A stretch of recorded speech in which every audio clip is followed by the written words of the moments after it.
and I want to thank them all.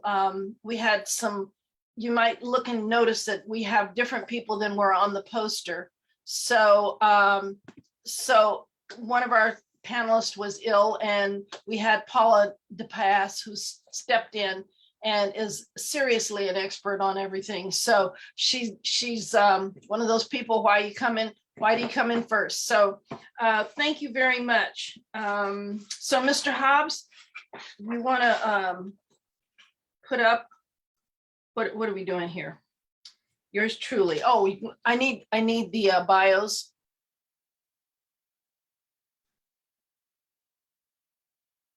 Oh, well, actually, before we do that, I'm supposed to, well, you were supposed to introduce the program and read the Okay, description. That's well, okay. let me read what it says. Okay. Our event tonight is critical race theory. And I got all this stuff going on over here, y'all. I haven't hosted in a minute, so I've kind of gotten a little lazy about this. How did critical race theory go from being a methodology taught in law school to being protested at school board meetings? How did it become so politicized? How should race be taught in schools? What does the Oregon Department of Education say about critical race theory? Join us as we bring together experts to look at the evolution of critical race theory and how it is impacting Oregon schools and students.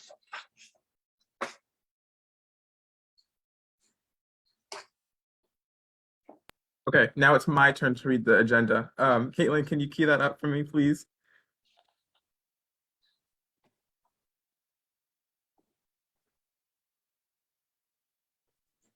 Can you see the bios? Did I do that right? I'll read the bios. I'll read the bios. Can you see them? Yes, I can see Catherine. Our first panelist is Catherine Watkins, is an educator of 24 years with a master's in education, focusing on literacy and a master's in creative writing. She is the author of a childhood memoir and has published articles in educational magazines. Coming from a multiracial background, race work has been central in her life's work. Yeah. That's my unmuting. It's not. Oh. I don't want to unmute. Curtis Bell, you need to mute yourself. Thank you.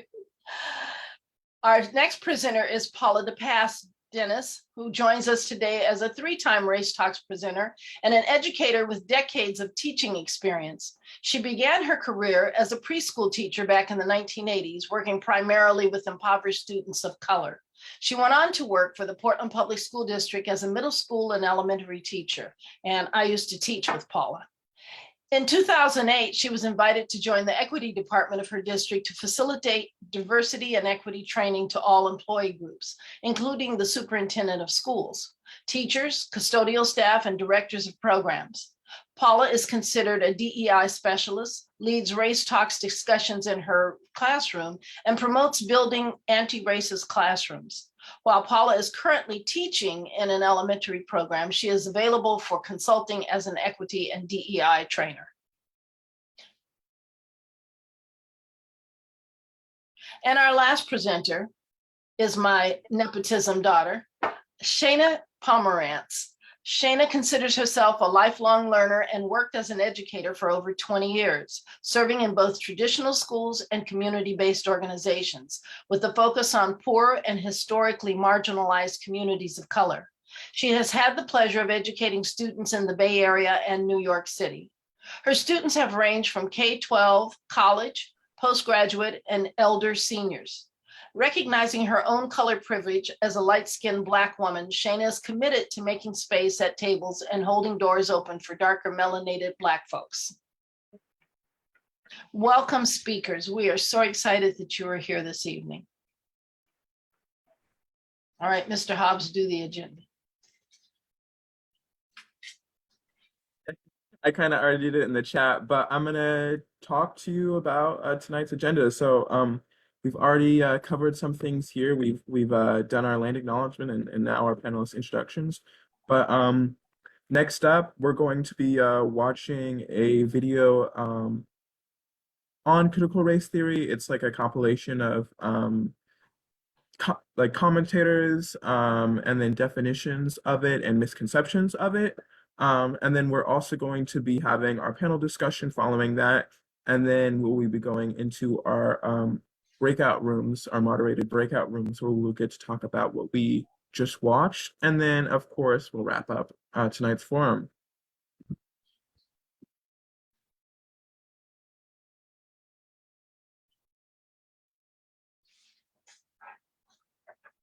Okay, Caitlin, before you put on the video, Hobbs, so did you talk about the subscribers to stay connected? Slide 10 and 11. That's after. Okay, all right. Folks, we're sorry that we're not exactly on top of this. We had power outages today while we were working on this. We had a speaker who let us know about noon that there was a health issue in the family. So we had to find Miss Paula and get her all tuned in and worked up. So we're a little behind in terms of our coordination. So just bear with us. Thank you.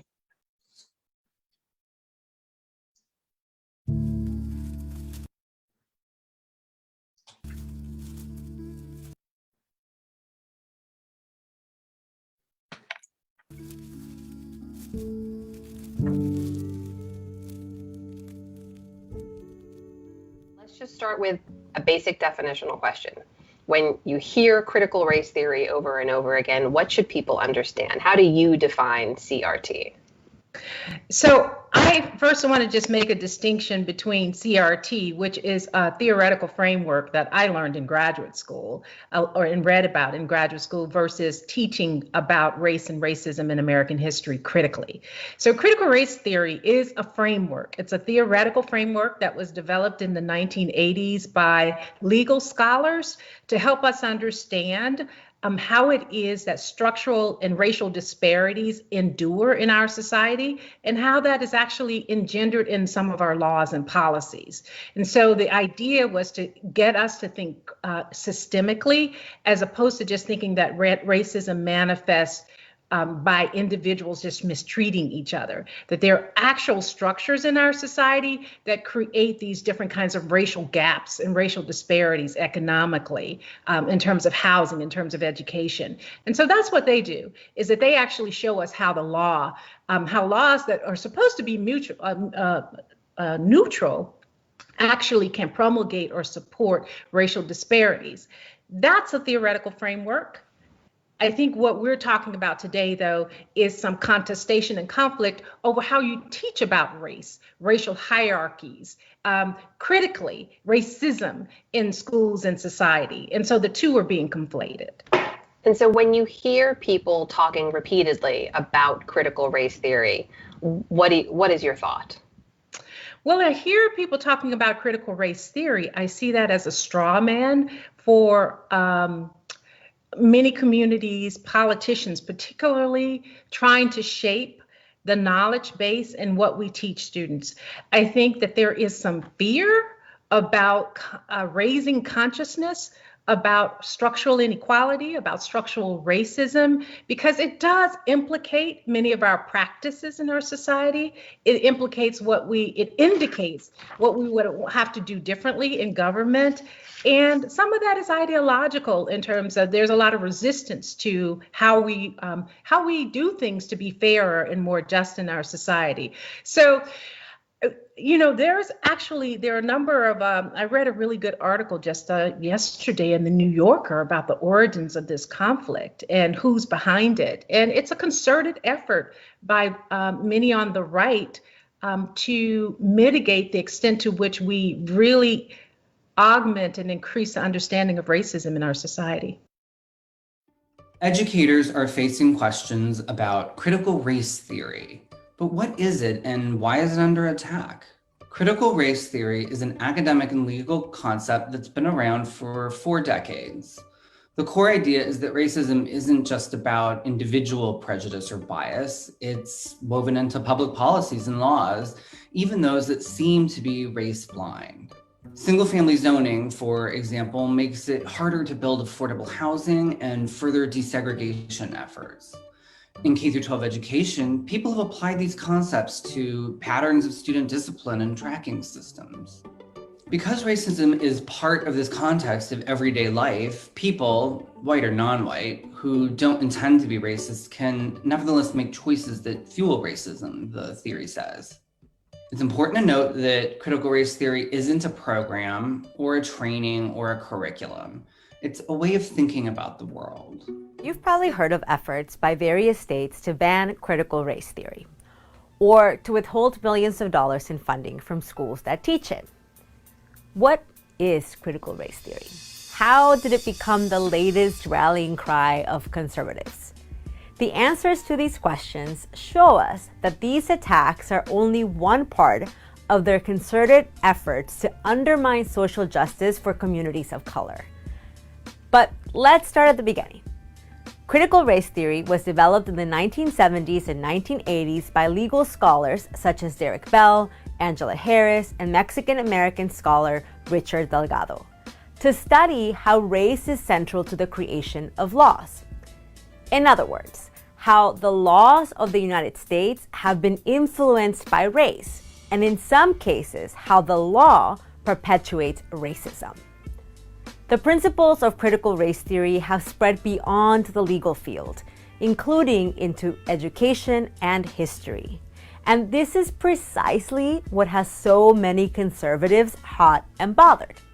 Yet, many of them can't articulate what critical race theory is. What they are really against is a truthful retelling of our nation's history, a story that is honest and factual about slavery, colonialism, racial segregation, mass deportations based on race, and more. As long as they deny students the right to learn about their own histories, they'll be denying the country an opportunity to heal. Conservatives' efforts to keep Americans from learning factual American history are not new. Learning our own history and heritage has never come without a fight. We've met resistance ever since the first Chicano Studies program was founded in 1968 at Cal State LA. In 2010, legislators in Arizona banned Mexican American studies, and it was not until 2017 that a federal judge forbade the state from enforcing such laws. While Texas approved an ethnic studies course in 2018, Governor Greg Abbott has signed into law a bill that severely limits how educators talk about issues of race. Taking Texas history is still a graduation requirement in that state. However, the version that is taught all but whitewashes the contributions of Latinos. In places like Texas, Latino students represent the majority of K-12 public schools, accounting for 52.8% of the enrollment in the 2019-2020 school year. However, Latino students are twice as likely to drop out of high school than white students. Culturally relevant classes can help. One study found that students who took an ethnic studies class had increased attendance, higher GPAs, and earned more credits. The success of our students means the success of our country.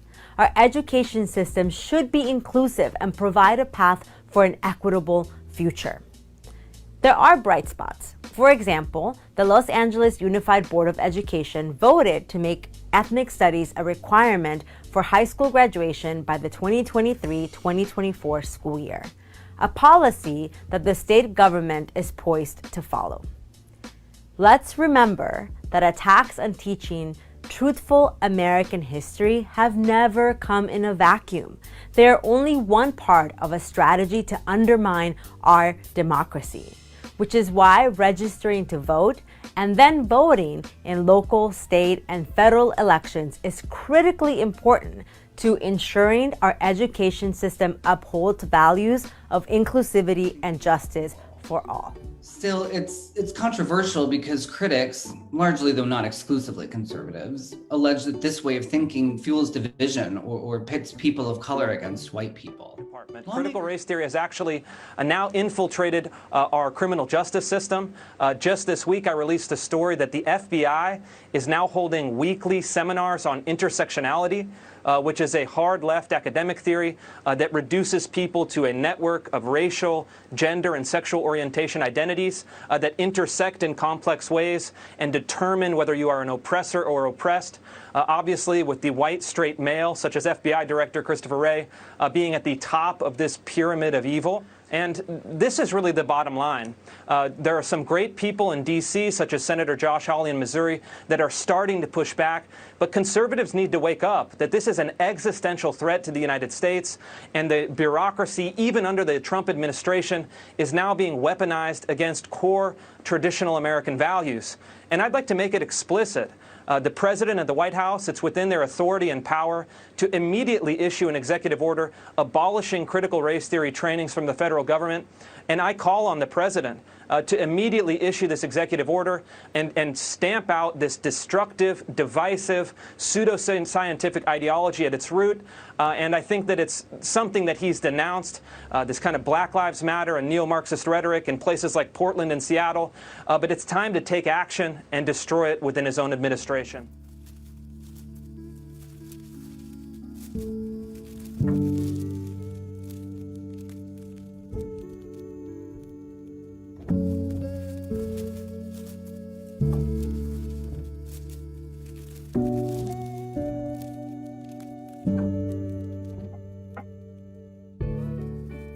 Against white people. Lawmakers in more than a dozen states have already passed or are debating legislation to ban the use of critical race theory or divisive topics in the classroom. Sometimes critical race theory is conflated with anti-racism and social justice, which are more common terms and concepts used and taught in schools. This might mean that parents or school board members could use the term critical race theory to challenge curriculum and lessons. Proposals to ban critical race theory could have a chilling effect on what teachers teach about certain topics.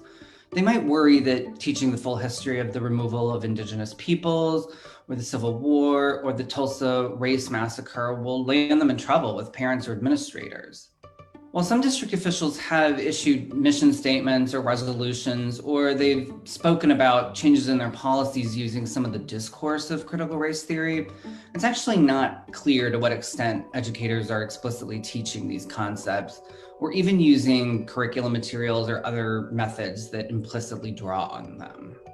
This is a really complex topic, so we encourage you to look at Education Week's resources at edweek.org/race to learn more.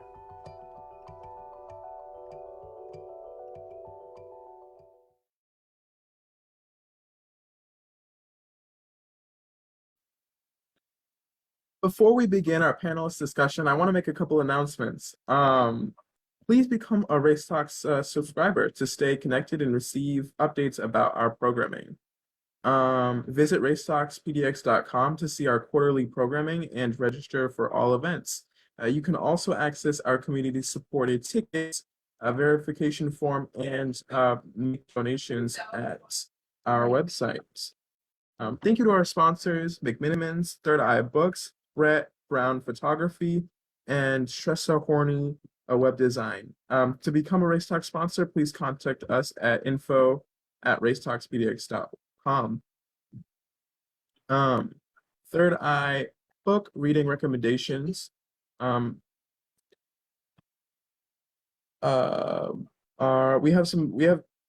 this is a local Black bookstore, and they gave us some recommendations. So those are Post-Traumatic Slave Syndrome by Joy Degree, The 1619 Project by Nicole Hannah Jones, and Born on the Water by Renee Watkins. Also, be sure to fill out our evaluation, which has been entered into the chat.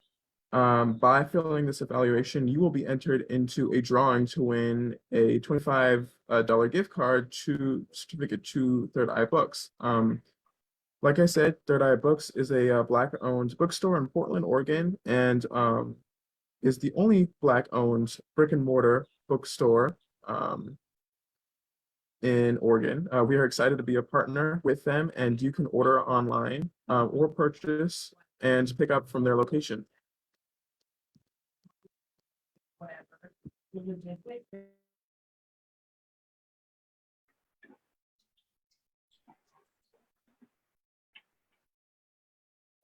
We're about to start our panelist discussion, so be sure to sit back, relax, and enjoy.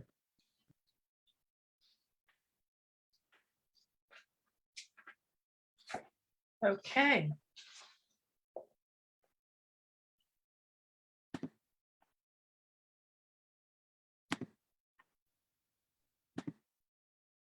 Am I here? Okay. So thank you very much, Hobbs. Great job. Hobbs is our youngest facilitator. He's been a facilitator with us now 3 years. We thought Hobbs was older, but he started when he was 12. So we're also going to be doing facilitator training for other young people as time goes along. So we'll give you some more information about that before it's all over. So our panelists, I've read each of their bios, and I'm really excited about this panel. Miss Paula, I think this is your 3rd time speaking for Race Talks over the years. And Catherine, this is your 2nd time, I understand. And Shana, this is your 1st time being a panelist. The crew. Yeah. But I normally host. Yeah, Shana normally host. This is actually my 4th time, thank you. Oh, excuse me? Okay. Okay. Okay. So I call on experts all the time. So what I'd like is for each of the speakers, since Miss Paula is the senior speaker here, we'll have her go first, and then Miss Catherine, and then Miss Shana. And each of you just give me a 1-minute synopsis of what you think about critical race theory, or whatever you would like to say. I have a timer here, and I'm making you stick to that 1 minute because this is a talking group here. We can get going. Okay, so Miss Paula, hit it. So I don't want to be spiritual and long-winded. So critical race theory to me is just a different way of looking at facts and things that we've heard. So in schools, like in elementary schools, we have what we call spoof books. There's a real story that we've heard about the 3 little pigs. And then there's another spoof on that, or what they call is not real. And what we call that is one of the first tenets of counter storytelling. So there's a story that we've heard, Christopher Columbus has discovered America, but there's another counter story to, did he really discover it? Was there some people already here? So critical race theory just gives us a framework to look at things that we've heard in the past and to analyze them a little different. Back to you. Thank you. That you were short a little bit there. Oh, all right, Miss Catherine, go right ahead. All right. Well, I wish we could teach critical race theory, but we are actually K through 12. We're not college. You need a lot of maturity and knowledge to even apply into the world of critical race theory. So while we are actually doing culturally responsive teaching and cultural relevant teaching, critical race theory is more for the educators. It's a lens that we have to understand because we're a pillar of the system. And so as lawyers and police and doctors, everybody that's making the system go, we need to be knowledgeable in how we work in that system, how we can change the system. But if the educators themselves don't understand how laws were specifically made to educate and not educate children, then we're just contributing to a bigger mess. We've got to be a lot more informed. So I see critical race theory as a tool for teachers to be a lot more knowledgeable, to address all of their students, and to make sure that it doesn't devolve back into what it was in the 1960s. Thank you. All right, Miss Shana. Well, I'll speak to the video. That was what we originally said we were going to take notes on. Honestly, I was really fascinated to know the history when I first watched the video. I attended law school. I can't say that I remember learning critical race theory while I attended law school. What I think is really interesting, though, is that I attended law school in Louisiana where Plessy versus Ferguson occurred. And it's very interesting to note that all my life, I assume, well, if Plessy is Black and he's on the train, wouldn't have been obvious. But once you go into Louisiana and you start learning about Poisson Blanc, or very fair-skinned Black folks passing for white, and how Plessy was able to sit in the white section and then got called out for it, then you start to see how this is a little different. And so if we don't have that context and that awareness of our history in that way, to understand colorism, to understand how certain laws were impacting folks, okay, I'll shut up. Thank you. Okay. We have a whole series of questions that we have been looking at. And so the way we'll get into the questions is I will read the question first. And then, and so we just did a little bit about what is critical race theory. I think we all kind of did that. I think, Shana, you didn't talk about critical race theory in what you had to say. Paula or Catherine, would you like to add something else to what your previous comments were?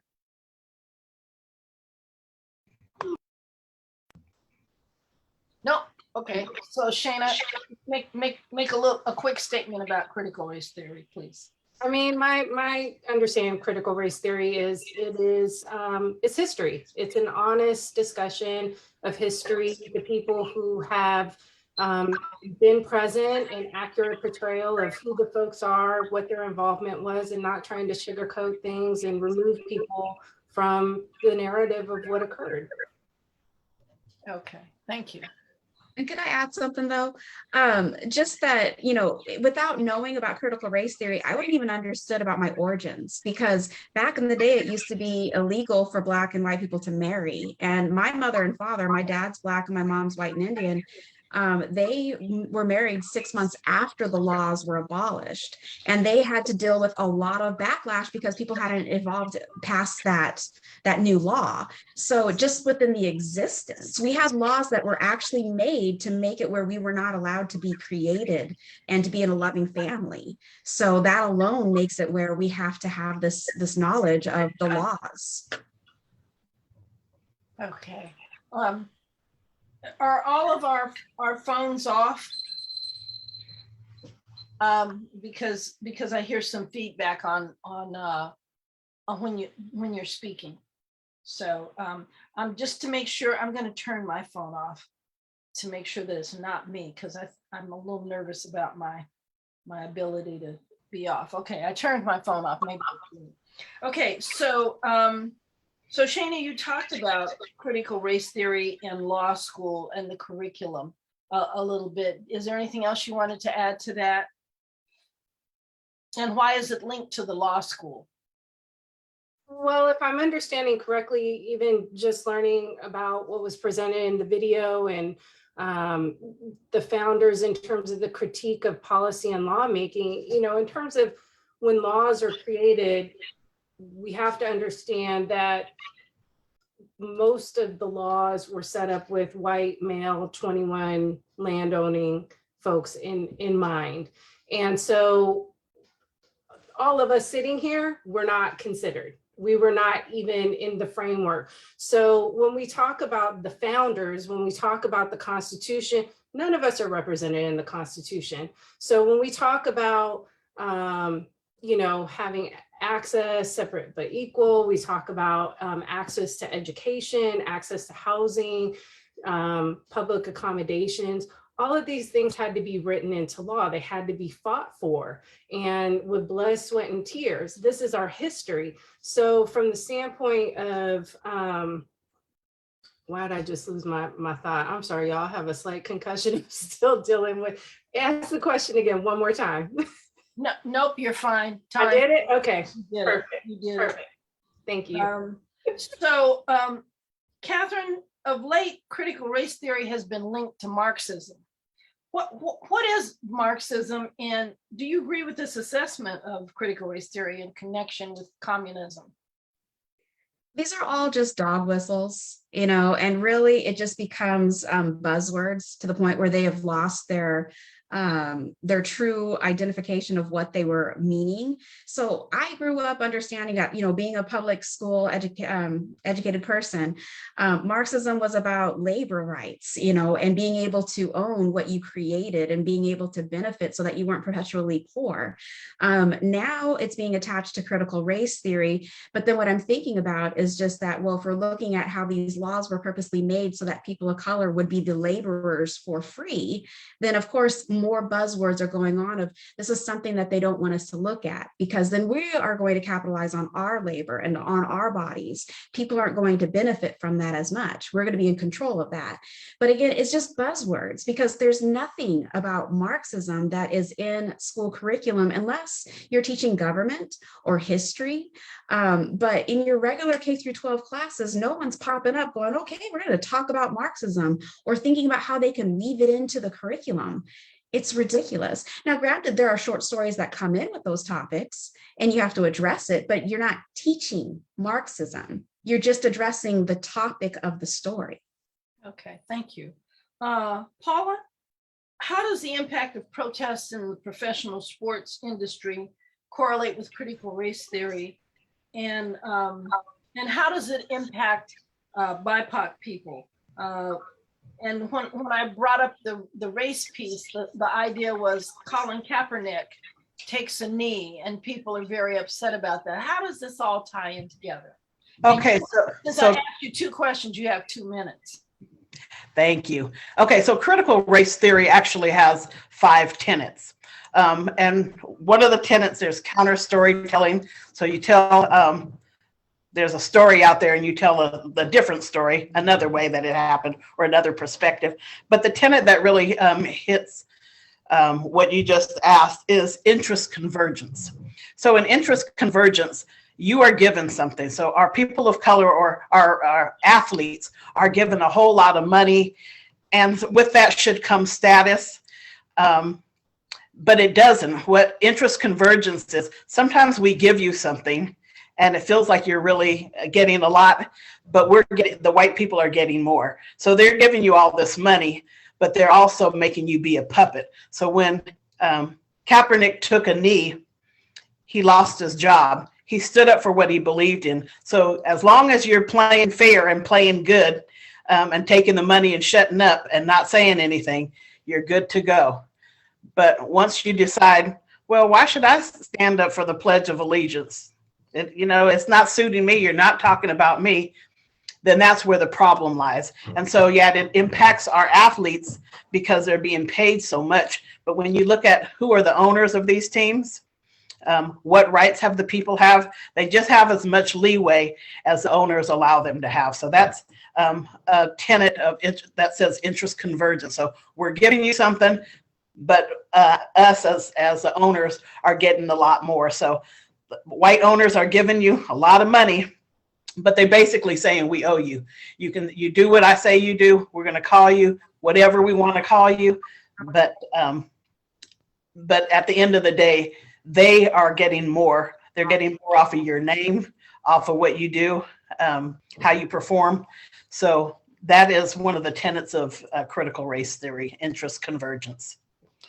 Well, and if I can add to that, I think that's where maybe that Marxism thing comes in, because you have a worker who's like, speaking his mind, how dare he? We hear that shut up and dribble all the time, right? Shut up and play. And so this very person who is the product, who is the worker, how dare he speak his mind and be a part of the whole situation? So I'd really like for all of you to answer this question for me. Thank you for that. How does critical race theory impact people of color, BIPOC, by Black, Indigenous people of color? So all of you can jump in on that.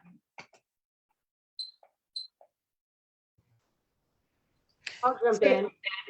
I think first and foremost, if most of what you end up seeing in history books when you're being taught, I remember in middle school opening the readers, and at home I'm learning about what's happening with the Indigenous and Black folks and enslaved folks and whatnot, not seeing us represented in the book. So when I'm asking the teacher, where are we? what happened?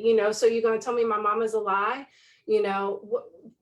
I don't understand. So I think once you have an understanding of who you are and you see it being reinforced in your learning and your education, you take some pride in who you are and where you come from. You see things that are possible.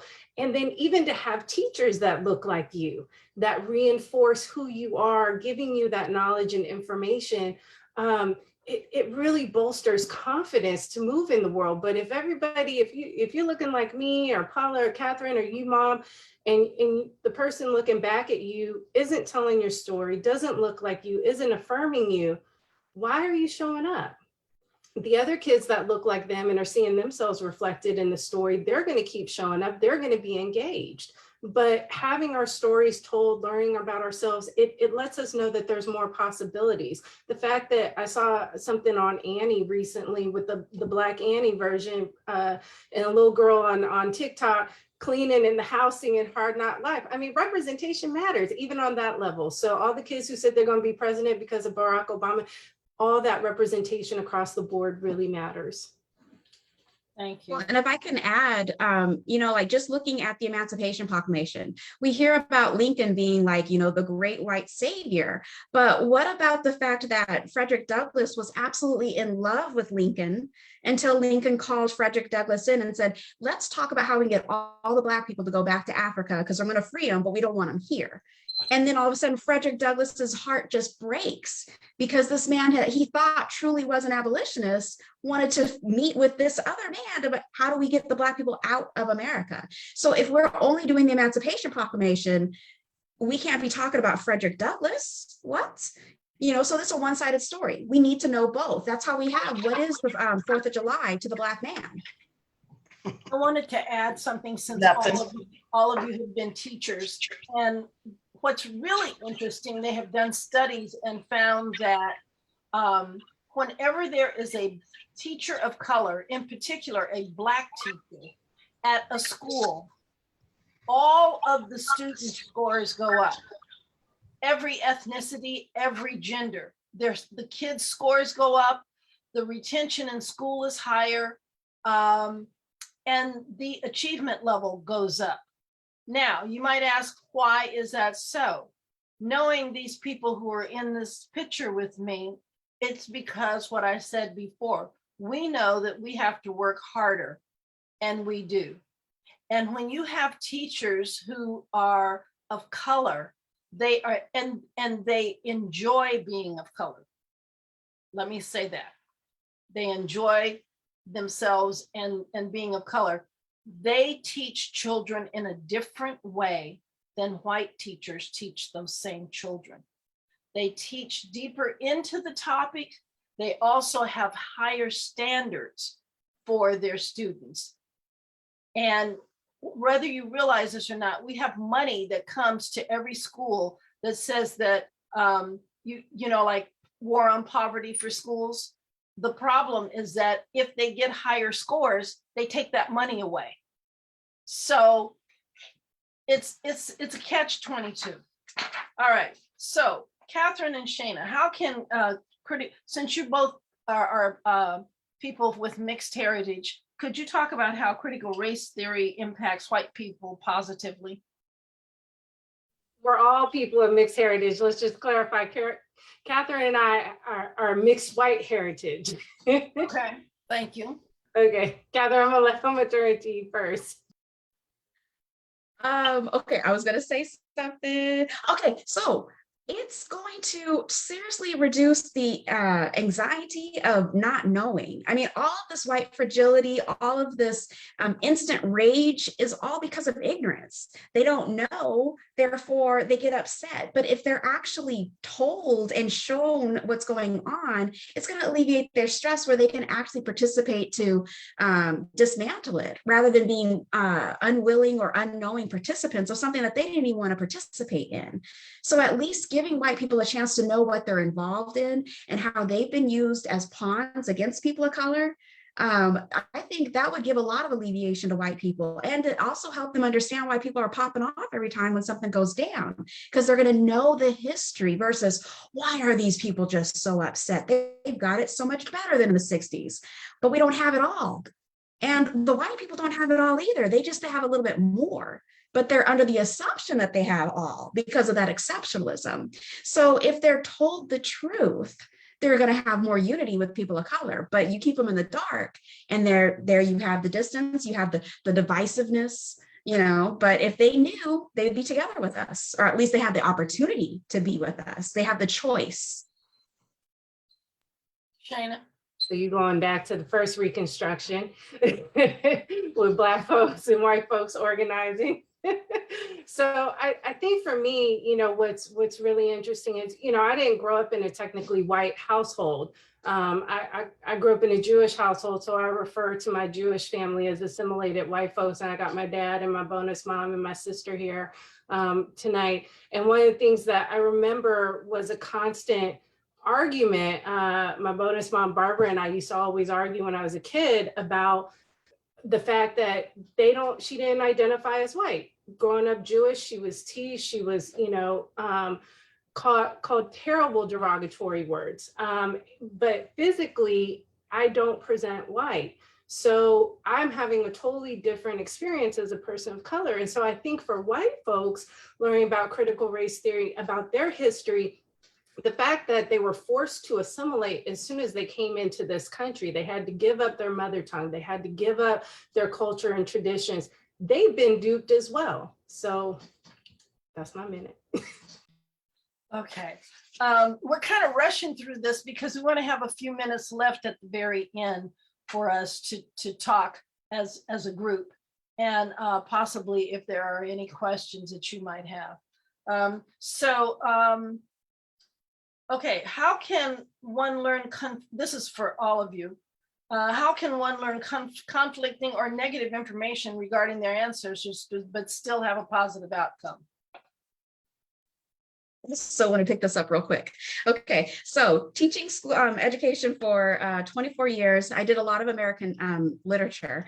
And so you would see those counter stories. And every now and then you'd see some white students, they'd be mortified at what they were reading, you know, these actual factual journals documenting how they were treating Native Americans and African Americans. And they would have like this little bit of development of embarrassment. And so eventually I started getting to this point where I'm like, you guys, we can't hold the sins of our fathers within ourselves. I'm Black, white, and Indian. So if I was to hold all three of those struggles in there, I would be a mental wreck. You know, so I recognize the struggles of all of my ancestors. I appreciate it. And then I try to make sure that every single one of those ancestries are properly represented and that we go forward.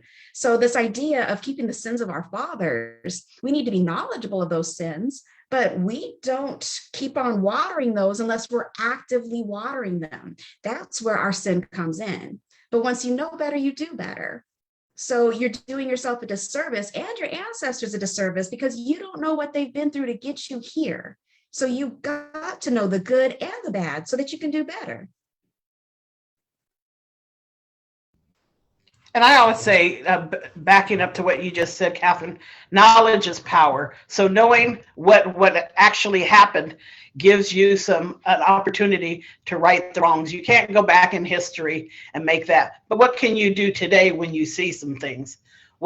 How can you, like for me, the way I write it is I do race talks in my classroom with my students, and we talk about day-to-day things that are coming up, and we have some real conversations with fifth graders. So it's not critical race theory, but we are having some conversations about why do we have so many wildfires that are burning up? People have been here in Oregon for millions of years. They didn't have that problem.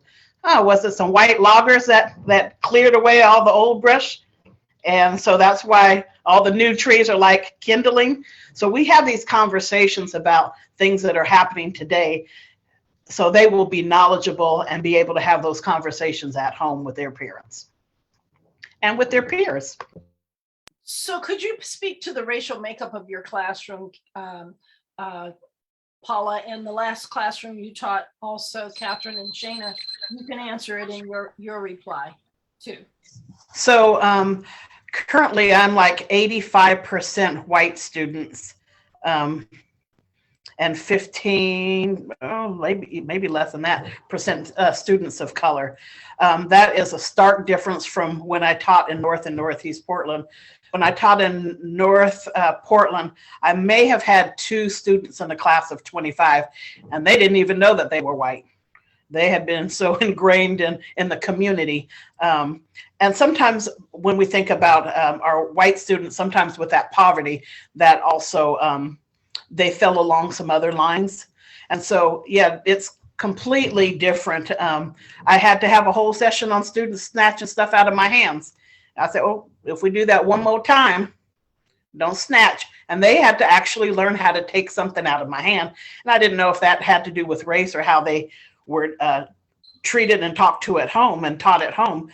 But yeah, it was a completely different system that we're working with now. You almost made my neck snap off when you said that. I'm like, what? Okay, Catherine, what was the ethnic mix of your class? Well, we just had a current boundary change, which we say boundary, but they really need is segregation.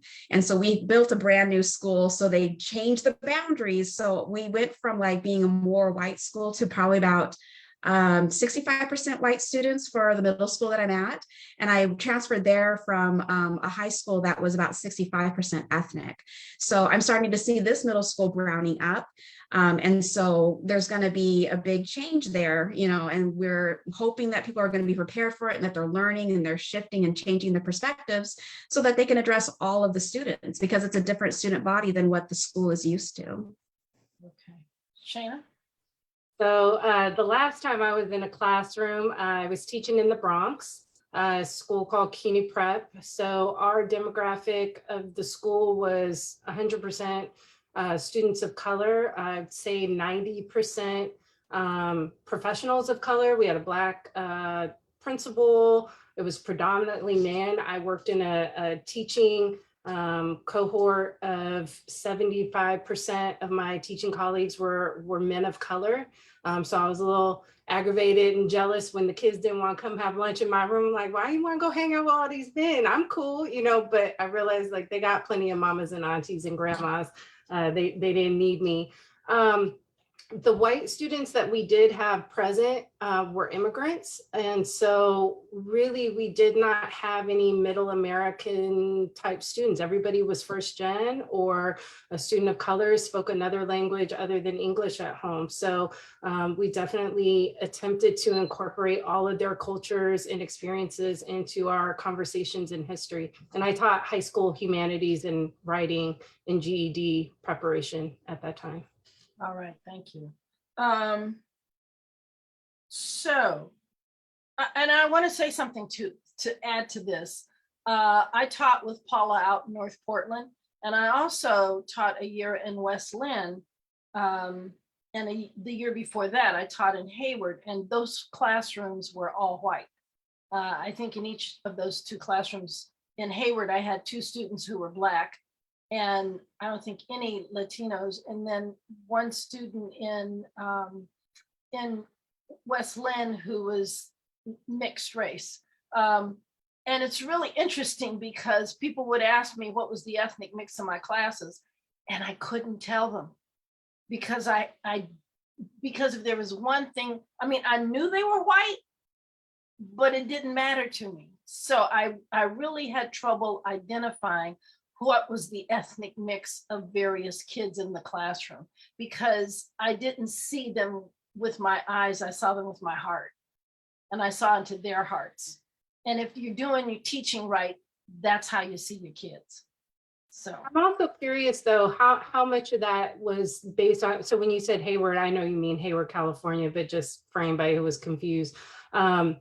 So I'm curious because we do talk about color blindness. And so I'm also, I know that's not what you're saying, but I definitely want to differentiate because I think that's also part of the argument about folks who are opponents of critical race theory is like, aren't we supposed to be colorblind? Aren't we supposed to not see race? And I think one of the challenges is that if we choose not to see what makes us us, we're ignoring our lived experience, our identity, our culture, how we eat, how we move, how we talk. And so I know for us in the Bronx, most of our kids were Caribbean, Dominican, Puerto Rican, so when we had our science class and we were talking about convection and, all the different sciences, I don't even remember, because I was learning too, that science, math, not my thing. But I remember we had the beans, we had the sazon, we had, Goya. I mean, Goya's not good no more, but, at the time before Goya was still okay, and so these were the cultural representations that we had for our kids, learning how to cook and learning the science, because any ingredients that weren't things that they had at home stayed on the table. It didn't get pulled. So I think, when we teach, I know for our kids in the Bronx, it was considered a second chance, last chance school. A lot of these kids had dropped out, been kicked out, court mandated to attend. To engage them, we had to incorporate their experience. We had to talk about living in the Bronx. We had to talk about their identity. Okay, thank you. I don't mean to like mess you up on this though, but I think what you just said, Shanna, I mean, that truly is the crux of the culturally responsive teaching, and so the moment that people started calling culturally responsive teaching CRT, I was like, don't call it CRT. And then what do you know, somebody looked up CRT and got first critical race theory and totally ignored all the culturally responsive teaching that we've been urged to be doing for the last 20 some years. So I think that's definitely where we have this huge misunderstanding. One of the things that I'll just add, can I add one more thing? Yes. That they're cultural responsive is doing what Shana just said, and culturally relevant. So relevant is kind of like a beforehand thought. So you see who's in your class and you make the lessons geared towards those students. If your students are always talking about football or skating or whatever it is, when you think about your lessons, that's making it relevant to who they are. So it doesn't have to do anything with their culture, their race, or their ethnicity. Sometimes just whatever they're interested in, that grabs them. So responsive is responding to who they are, but relevant is thinking about who you have in front of you and what you want them to get. So my grandson loved basketball. You could teach him math through basketball stats. And so that's being relevant with who they are in front of you as well. What I will say is that I did have all of my students find out what their European ethnicity was. And we did study about those other cultures and what they did too. So I wanted them to be aware of who they were. And I know one of the questions we were going to hit on was talking about where we've been subjected to hostility or conversely supported in our attempts to teach and learn around accurate history. And so I know for me, I had a Black principal from the Bronx, so when we were struggling to engage the kids, and he was like, and the kids would come in, they're like, Miss, why are half the buildings, chopped off next to the Cross Bronx Expressway? Oh, now we got to go and start looking up Jane Jacobs. Now we got to start figuring out what urban removal is. Now we got to start talking about redlining. Now we got to start talking about Robert Moses and why he built the West Side and FDR, and why can't buses travel under where the UN building is. That was all intentional. He didn't want Black folks coming out of Harlem being able to come down into Midtown. So again, this is relevant to these kids. And then we sent them out to do oral history projects and found out that most of the older folks who still lived in the community were Russian Orthodox and Jews. So that's who lived in the senior homes. So again, I think in terms of being supported in my school environment and having a whole entire teaching community, our math structure was supported, our science, every curriculum in the building supported the kids learning about their community, which made it relevant to them. There was so much buzz in the building. And so I know, Catherine, you specifically have come to Race Talks and talked about some of your challenges, but I just wanted to hit on what happens when you get supported and there is a real energy and a dynamic for children to want to show up and be excited to be at school. It's a game changer. I just want to make a quick insertion here. I started teaching in 1970, and Shayna's dad and I got married, I think, we got married on Friday night, and I went to start teaching Monday morning. So yeah, it was one of those. And so what was so interesting is that I decided that I was going to teach about Hanukkah and also about Martin Luther King Jr. And when I started teaching about Hanukkah, the principal came to me and said, well, we can't teach about religion.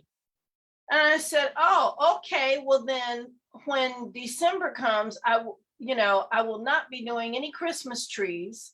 We will not be doing any Christmas songs. We will not be doing Valentine's because that was a saint who was a Catholic. Okay, we won't be doing that. And we won't be doing Easter because that's when Jesus was hung on the cross and rose. Okay, so is that what you want me to do?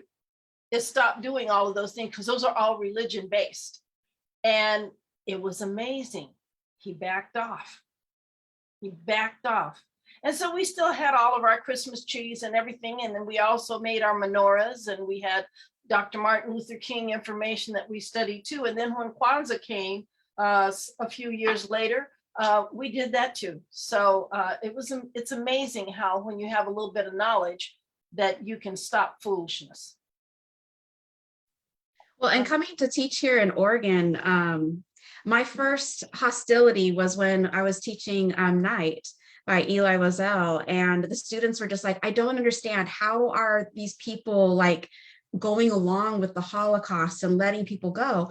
And so we started looking at the children of Nazis, and I had found a whole bunch of these children's stories where it was like purposely teaching anti-Semitic behavior in like golden book form for like 5-year-olds. So I brought these stories in and I was having them analyze all the anti-Semitic stuff. And the parents went crazy saying that I was teaching stuff that should have been in college, that I was going too above the children's head. But yet the children were making the total connections of how these children's stories were leading to this belief system that they really had to get rid of the Jews because they were like poisonous mushrooms and horrible, analogies that they had. And then once I transferred to the Beaverton School District, I did the Unpacking Your Privilege, but instead of just doing the white privilege, I did 7 surveys so that we could look at the intersectionality of sexuality, religion, socioeconomics. And of the 7 surveys, the first one I did was the white privilege, and it went so crazy. I was even on the news, like I was getting death threats, but they were not paying attention to any of the other surveys except the white privilege one. And this was the year that Trump was going into was voted in. So it was a hot time to do it. Probably shouldn't have done it, but the parents went crazy and they were withdrawing their children from my class because they were like, she's trying to teach them to hate their race. And I was like, what about the religious survey? What about the socioeconomic? Like, y'all didn't pay attention to anything but the white survey. And then that led to just my recent situation where I was speaking about how teachers can't be racist anymore. And how if we're going to get rid of our, if we fire teachers who are sexually abusing our children, then we're going to fire teachers who are racially abusing our children. And it blew up saying that I was comparing racists to pedophiles, but it was all of this buzzword, like trying to stop me by saying anything possible. And so it went first all the city, then the state, then the country, and then like worldwide, people were saying that I'm trying to get children to hate their heritage. And all of that, just because I said we're not going to have racist teachers anymore. We're not doing this anymore. So the hostility is real, and it's all because of trying to enlighten people. I'm not trying to convert anybody. I'm just trying to say, see, what do you think? How does it affect you? What are you going to do about this? Just pivotal questions, but that's an agitation to the norm. And so I really got the bad end of the stick on that one and had to be put on leave for a while. So, but I'm teaching this year and I'm enjoying it. So. All right, ladies, we have 4 minutes left. And And so I want you to look at that learning and teaching categories of questions, and just make a closing statement, and I'll give you each a minute to do that. Okay, I will. Talk about how you were supported or not supported in your teaching. I really want Actually, that's the first question, and so that's the one I'm going to go to. So I worked for the Portland Public Schools in the equity department, and I was not supported there. I had some supervisors that didn't like that I spoke my truth. But 5 years ago, they did away with that equity department as we had our new superintendent. And so I was shoved back into the classroom. Matter of fact, I'm like one of 5 TOSAs that ever got out of the classroom that ended up going back. Picture that. When you say 1 of 5, you mean 1 of 5 Black TOSAs? Well, probably 1 of 5. They don't let that many in, but probably 1 of 5, period, that have went back into the classroom. Oh. Usually once you're out of the classroom with Portland Public Schools, you're pretty good. I know one person that got out, he was teaching Spanish, he was a math TOSA, and he was an English TOSA. I know he didn't have expertise in all of those, but you know, they kept him around.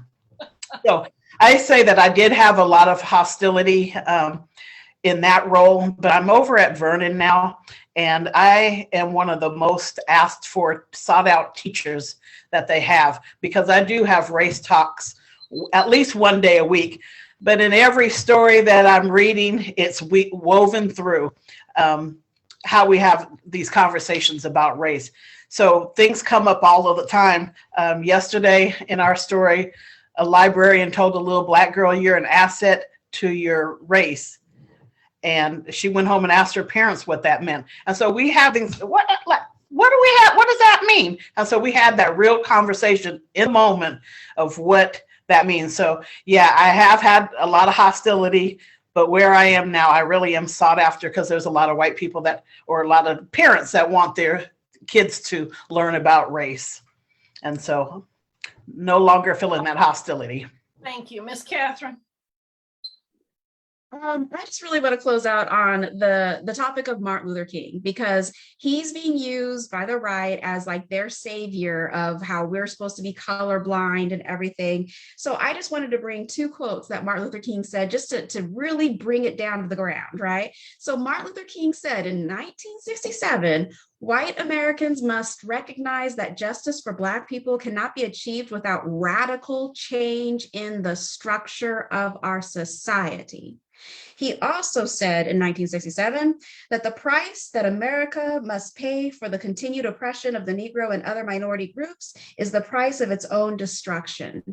So as they keep on bringing up the bones of MLK, they forget the meat that he had. All right. And so this is what we got to keep on bringing up. Every time they keep on saying, "Oh, he just wanted to see little white kids and Black and brown kids all together." No, he wanted to see this shift. He wanted to see radical change or destruction, because he had told Harry Belafonte that he feared that he had integrated his people into a burning house. That was one of the last words he had said before he died. And he was not just dead, he was murdered. Right. Right. Shana? So I think one of the things that most informed my teaching was my educational experience in public school. So in high school, I attended Berkeley High School in the Bay Area. I grew up in Oakland for high school. And Berkeley High was a unique public school because it was about a population of 3,500. We had a Black Studies department that had been around for 20 years. We were one of the first schools in the nation to have an ethnic studies class. And, you know, we had things like Kiswahili being taught.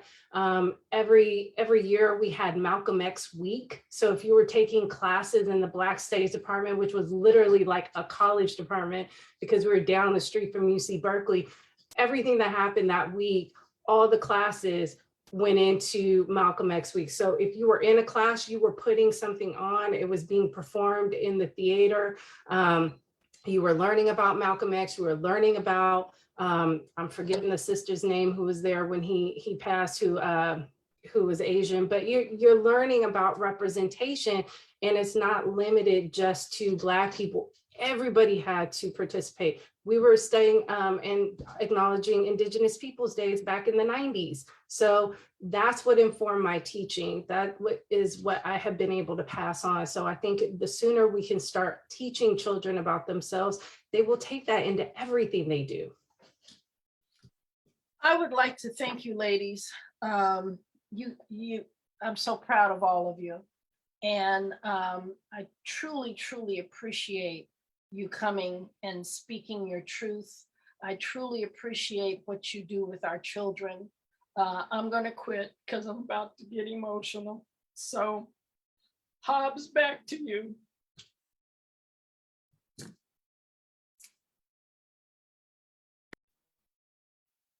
Thank you for that amazing panel discussion.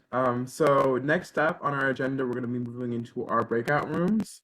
We have several breakout room options tonight, so please select a room by placing the correlating number in the name box. And so that has been dropped in the chat, but if you want to be in the BIPOC affinity room, put number 1 next to your name or in your name box.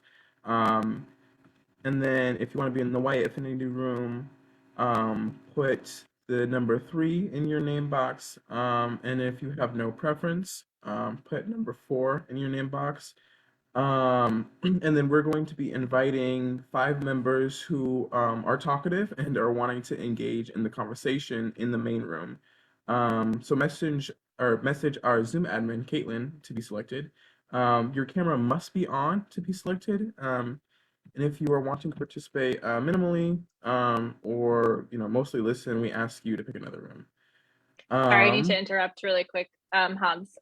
It's a little confusing. It's 1 for BIPOC affinity room, 2 for white affinity room, 3 for no preference, and then 4 for the main room. Sorry, I think that got switched around from the agenda. So that's what's in the chat. If you don't know how to change your name, just please send me a private message and I'll go ahead and get you assigned. Thank you so much, everyone who's already sent me their assignments. Perfect. Yeah. And then as we're waiting to go into the breakout rooms, I mentioned this earlier, but we use a system here at Race Talks called progressive stacking order. And so what that is it is a format that allows marginalized voices to be recognized and to speak first. And so Race Talk uses the PSO based on racial identity because we discuss race. However, this stack can be adjusted based on other identities. Black, Indigenous, and people of color, BIPOC, are most marginalized and ignored voices in educational and professional settings, which are primarily white dominant spaces. Under this format, we decenter whiteness by using BIPOC as the order in which participants speak, first Black, then Indigenous, and then people of color, and then whites last.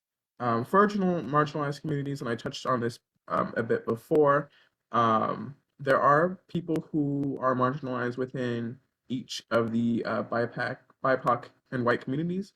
The most obvious is how women are marginalized in male-dominated spaces. However, there are subgroups of further marginalized voices who are largely invisible and ignored. In our space, further marginalized voices will identify themselves with an asterisk by their name, and they will be given the opportunity to speak first. For example, asterisk B, asterisk I, asterisk POC, asterisk W. And then so, here are just a few examples of further marginalized voices: darker complexioned, queer identified, trans identified, non-binary, or non-gendered, disabled, religious affiliation, accent or national origin, and please identify yourself.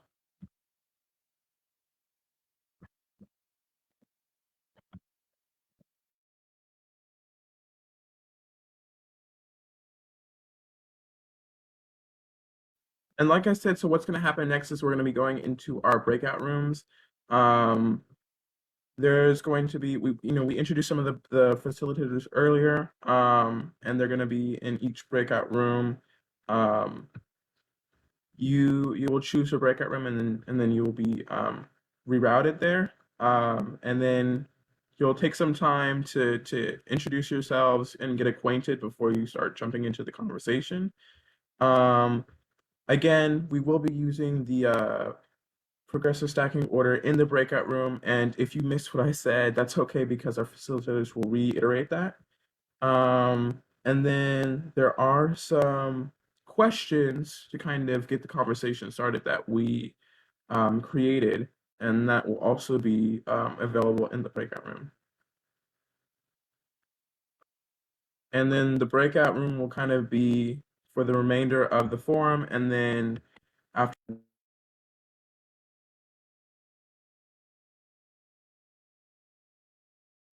You're muted, Hobbs. You're muted.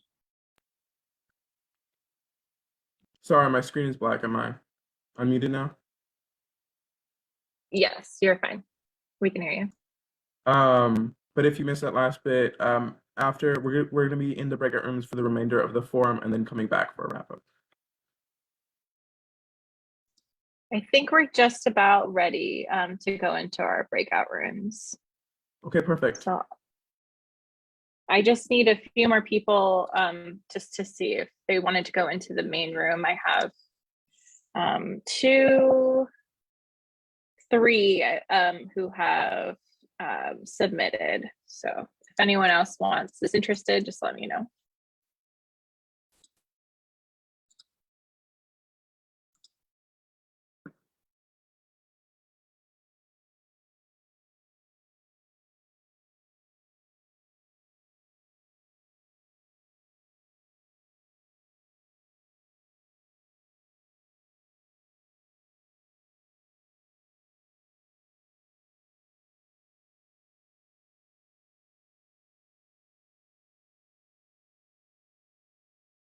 It looks like we might have lost Hobbs from the space. So I'm going to go ahead and just start the breakouts, and then we will go from there.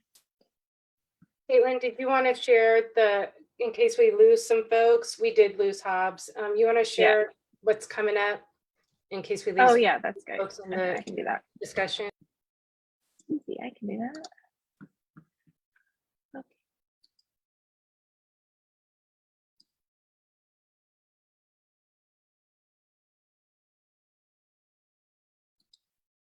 All right, so coming up at the end of the month, January 20th, we have our national tour, the first stop on our Race Talks national virtual tour. We're going to start in Portland, where we know. The idea behind this virtual tour is that we really wanted to see kind of who was doing the work that we showcase in Race Talks. So we like to showcase educators, as you saw tonight. We like to showcase legislature, people who work in the legislature, people who work in medical fields, people who are mutual aid, kind of on the streets, as we say. So we want to kind of go around the country and see who is doing that in other places. And we want to try to bring the Race Talks model to them. So we're going to start in Portland on January 20th, and then we're going to go, it's going to be that same third Thursday model that you saw in our virtual space last year. So we're going to go Portland. Our first 3 cities are Portland, New York City, New York. And then we're going to go to Baton Rouge, Louisiana for our March format. So that'll be a lot of fun. So join us there. And then we're also really excited to share that we're starting a White Ally Affinity Night. And that is going to be on the first Wednesday. It's going to be in February. So that's also really exciting. We're kind of more info to come there. We'll put it up on the website when all that's ready. Okay. So I'll go ahead and get these breakout rooms started. Okay.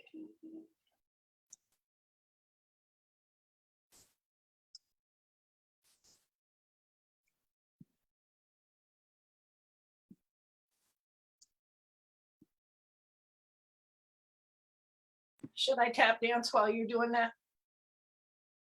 Yeah, it looks like everyone's going into breakout rooms right now. So Mama Donna, I think you're going to have to facilitate this main room since we lost Hobbs. Okay. Yeah, I need time to come back in. Are we staying, did you want us to stay in the main room or are we going into? It's up to speakers? you.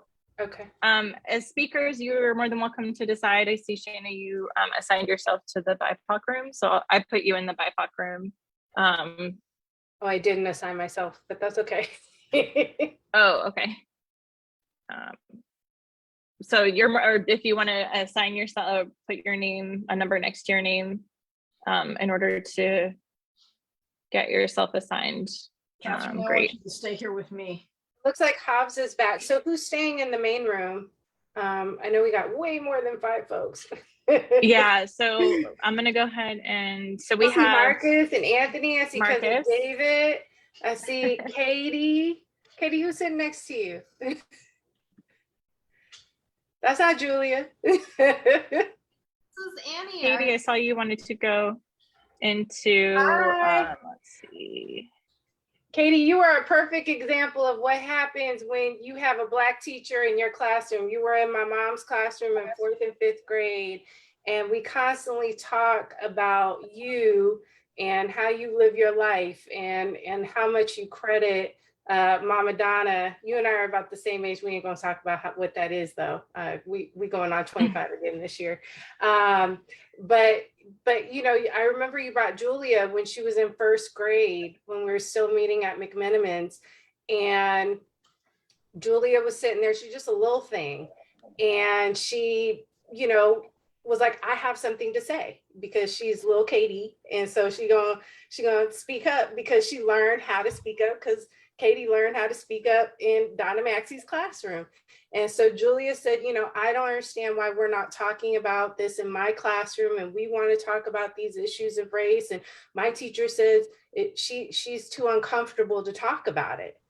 And I think that it was really at that moment that we realized, you know, Hobbs was 12 when he first joined us as a facilitator, but it really made us aware of the fact that, one, we need to be teaching kids how to engage and facilitate these conversations, that we can't just leave it to adults because they're not necessarily going to jump on it. And again, if the adults in our classrooms don't have the exposure to fully understand history and the context of the conversation, they're definitely going to be uncomfortable, because unfortunately we have too many educators who feel like they have to know everything every time a student asks a question, versus creating a teachable moment and a learning opportunity to say, I don't know, let's go find out. What's the steps to finding out? Let's make it fun, you know? So hi, Katie. So Hobbs, do you have breakout questions? Yes, I do.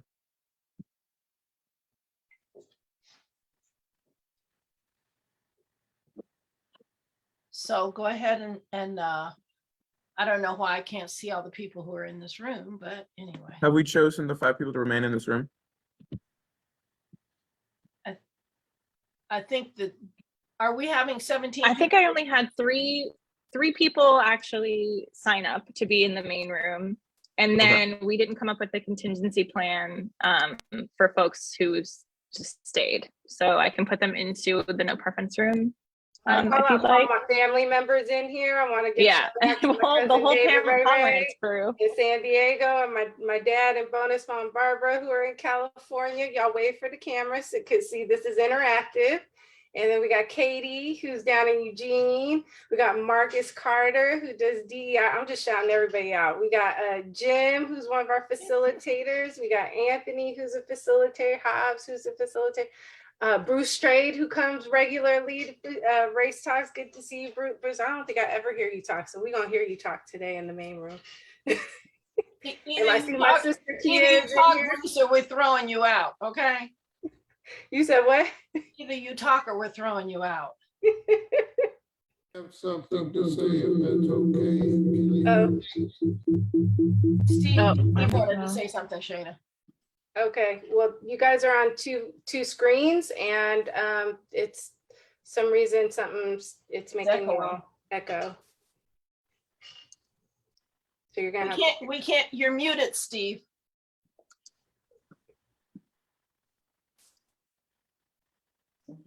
Okay, can you hear me now? You're on two screens and one of them is echoing off of the other one.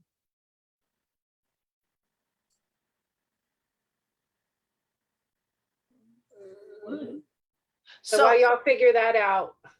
You can put it in the chat if you want, whatever your comment is.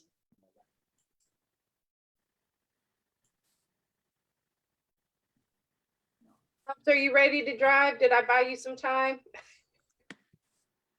I'm not a co-host anymore.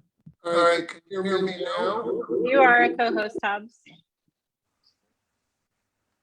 Can you hear me now? It's a hot mess, Steve.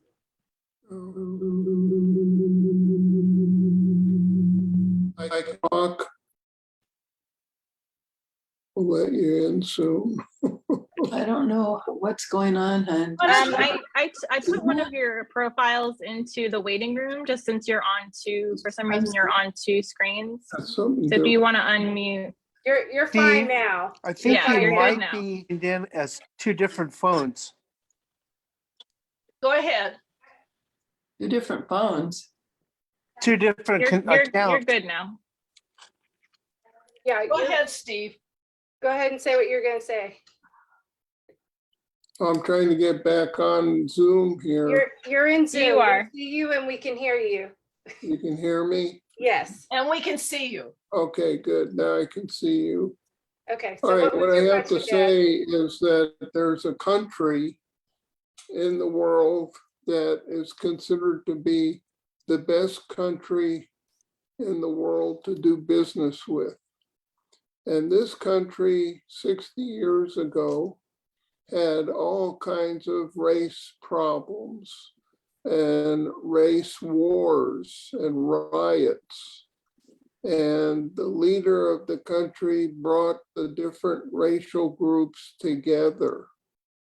And it took several years for them to work on a plan that got everybody feeling respected and working together. And one example is, like in our country, there was a time where offices couldn't have a Christmas tree. So some called it a holiday bush. And I thought we were going in the wrong direction on that. Well, this particular country celebrates everybody's holidays. They end up getting a lot of days off of work. And they celebrate everybody's holidays. And this country hasn't had a race war or race riot in over 40 years. Does anybody have an idea what country this is? I didn't think so. It's Singapore. I was about to say it's not here. It's not here, no. But there's a lesson there to be learned. And I think what you're doing here at Race Talks is a terrific start. Okay, thank you.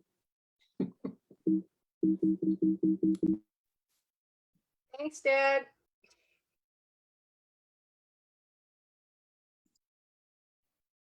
So who's our facilitator? Hobbs, are you facilitating our space? I guess so. Okay, hop in.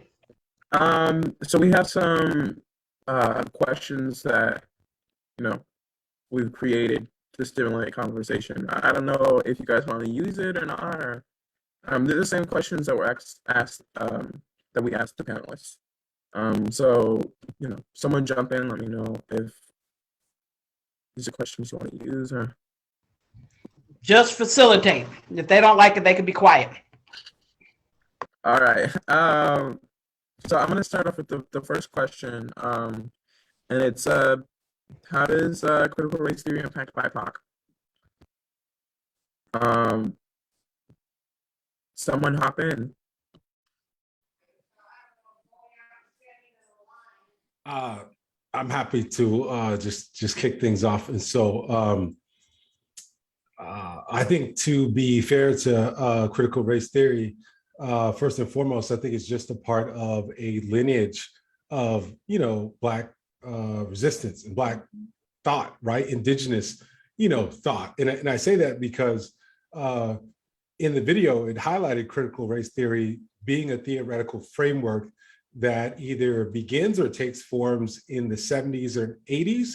And so prior to that, you already had a civil rights movement that made the same critiques about the structure of America, right? Prior to that, in 1951, you have people like William Patterson, Paul Robeson, literally going to the UN and charging America with genocide against, Black folks, right? Prior to that, in 1967, you have then Stokely Carmichael and Charles Hamilton writing Black Power, which is the first time somebody uses the term institutional racism, right? And so I say that just to give context that while critical race theory might be the target right now, whiteness, right, which critical race theory just offers an X-ray to, always tries to find who is making me look bad in the room.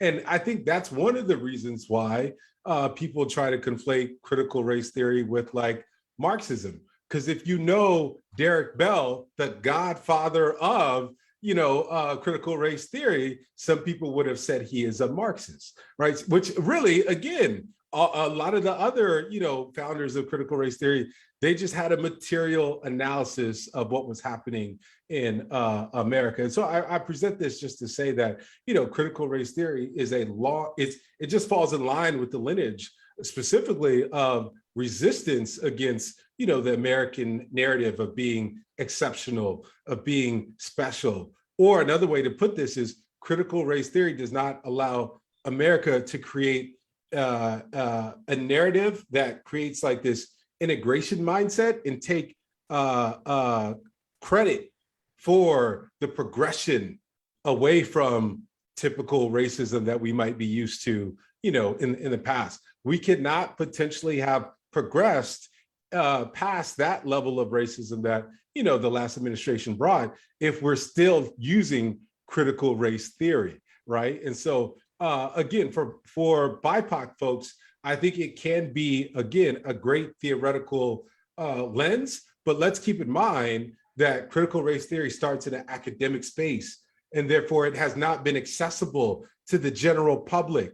And so when I'm calling out the Black Power movement, Black Panthers, or, Paul Robeson, they were using the same framework. They just didn't call it critical race theory. The same thing can be said for, when Africans are brought over here to America and they're called Maroons because they don't go to the plantation. They understand this as an inhumane system. They reject it. And so again, the larger point just being that this falls within a lineage of Black resistance of saying, I know what is a colonial, an imperial analysis, and I'm going to reject that theory. So it can be helpful and it can wake people up at different moments. But I would say there's centuries of history even prior to critical race theory.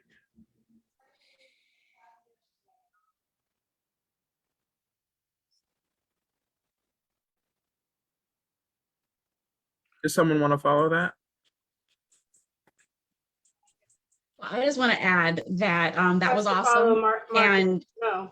well, I was just going to say that you just, as you were talking, I was just thinking of all the names I have in my head of like, Du Bois and Garvey. I mean, it's for the longest time, it's just like the same thing, different name. Like they say that, racism never changed, it's just being filmed now, so that all this stuff is just in color now, but it's the same thing. We're just calling it something different to re-energize emotions. And I think one thing whiteness does very well is it tries to give things labels, so it can be like a target and stamp it out, right? Or even if you consider just the concept of like borders, right? And how whiteness tries to create these boundaries. So again, it's renaming this thing of critical race theory as like, you're what's making us look bad and you're not abiding by our like Eurocentric rule set, which says white supremacy can look good. It can never look bad. And that's what critical race theory does. It doesn't endorse it, it makes it look bad. And so again, it falls into these other things of like, again, Black power, so on and so forth. I just wanted to say something. Is Hobbs, was there someone waiting to speak? I wanted to jump in real quick. Just ahead. acknowledging, because I know Catherine and I know Marcus, and I realize what we all have in common is we're all Cali kids. And going back to just, you know, the fact that access to education and exposure to our history, and the fact that so many of these movements, you're talking about the Black Panther movement, I mean, the fact that we grew up in these cities, LA, Oakland, the Bay, you know, and have actual real world, I mean, I wonder how this conversation would be very different if we were like from Montana or, you know, Kansas, or, you know, and so I think where we come from, even where we go to school and how we educate ourselves is really important. But that context of, like, going back to that word you used, the lineage, you know, the accessibility to the lineage of the history. I mean, I remember when I moved to the Bay from Sacramento, you had like 6th, 7th, 8th graders talking about like the Israeli-Palestinian conflict. I mean, I grew up going to Temple and I didn't understand it. I was like, am I stupid? Like, there's 4th graders who are able to talk about politics. I mean, I remember really coming home and talking to my mom and my parents and being like, how do I learn about politics? Like, these kids are talking about this. I have no idea what they're talking about. So I don't want people to think that without the exposure, we just somehow through osmosis understand what's going on. I mean, it's got to be talked about in the home. It's got to be accessible within your friend and peer groups. It needs to be discussing almost every aspect. The classroom is just one part of where the education shows up. I wanted to say 2 things. Katie, are you still in this room? Okay, she left. Okay. Well, I wanted to talk about white people and how critical race theory will free them, because I think the most duped people in this country are poor, working, and middle-class white people. And they are duped because the percentage of wealth in this country, the majority of the wealth is held by white people. But 10% of the population controls 90% of the wealth. And I just heard today that something like 47% of that 90% is held by 1% of the population. So how is it, because Black people are only 13% of the population in this country. And my question is, how is it that such a small group of people can control everything?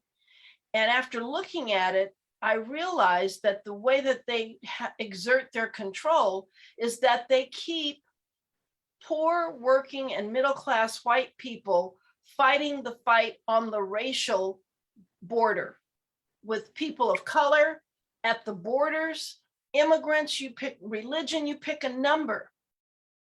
The thing that they worship, that 10% worships, is green. Somebody needs to go on mute, please. Thank you. I'm not sure who that was, but the problem is that small group of people keep the others pushing down on the people who are underneath them. And there are so many people who think that because Trump is wealthy, that he is in their corner. Trump is in the corner of green. He's not in the corner of white. He's not in the corner of any other color. He's about green. And so what needs to happen is for white people to wake up and recognize that they are being used, that they're being held down. The majority of the taxes in this country are being paid on the backs of the middle class and the working class. And the majority of people who are in the middle class and working class are white folks. So if those people really, in that 10% population, really liked you and thought you were important, you would have part of that wealth too. But because you don't have part of that wealth because you're not important. And you need to go back and look at the first Matrix film and see how it says, you know, and they have that room where they have the plugs in all of the people's heads and the bodies and they're sucking their juice out. Well, we're just not laying in a room, but they do have a plug in our heads and they are sucking our juice out. They're sucking out our money, they're sucking out our juice, our intellect and everything else. And that is why I started Race Talks. We're not going to get anywhere until we all start talking to each other. So I rest my case.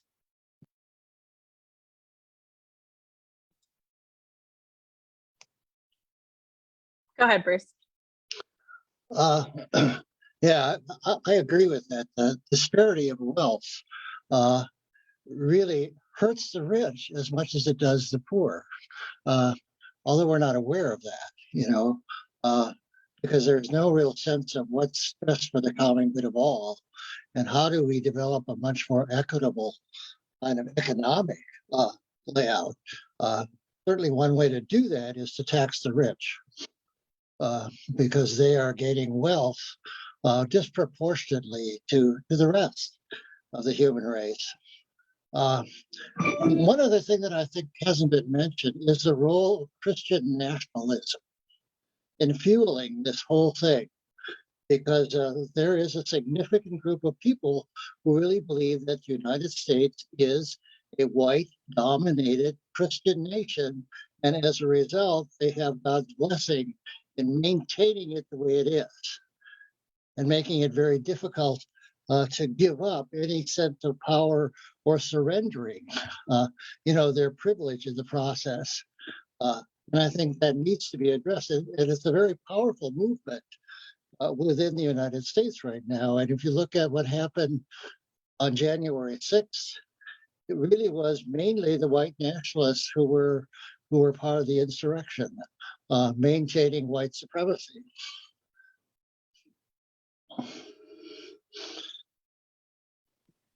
Thank you, Bruce. I had a talk or you're going to throw me out. That's true. That's true. So anybody else would like to say something, chime in? Well, I'll go ahead and chime in, and I'm sorry, I didn't realize I was making that noise. My wife's downstairs, so you just bear with me. And she's talking. She's one of those loud teacher people. What can I say? She is a retired teacher. God bless them. So I see the word truth here. The concept of truth is what I see in critical race theory, and it wouldn't matter to me. It's just like PTSD before it had a name, you know, all those folks who came back from World War II and before, they were suffering from PTSD. Critical race theory is just trying to acknowledge what is true and seeking equity. That's a good thing, not a bad thing. And I don't think we have to be colorblind to see those things. In fact, when I see Donna's outfits and, you know, they're colorful, they're filled with diversity. Just what you wear, Donna, is alone a diverse universe. What I wear, you can already tell by looking at my shirt, not very interesting. So I find it very encouraging to see Race Talks. What I have a harder time not understanding affecting change as a white male, as the person in that group that gets to speak last, because I come from a privileged Y chromosome, is how do I actually help affect that change? How do I promote that other than my good wishes? And so that's what I'm asking. The passion that I hear in folks speaking here is a passion worth expressing. Help me as who I am and my background, to be able to actually help move racial equality and justice forward. So I want to answer that for you.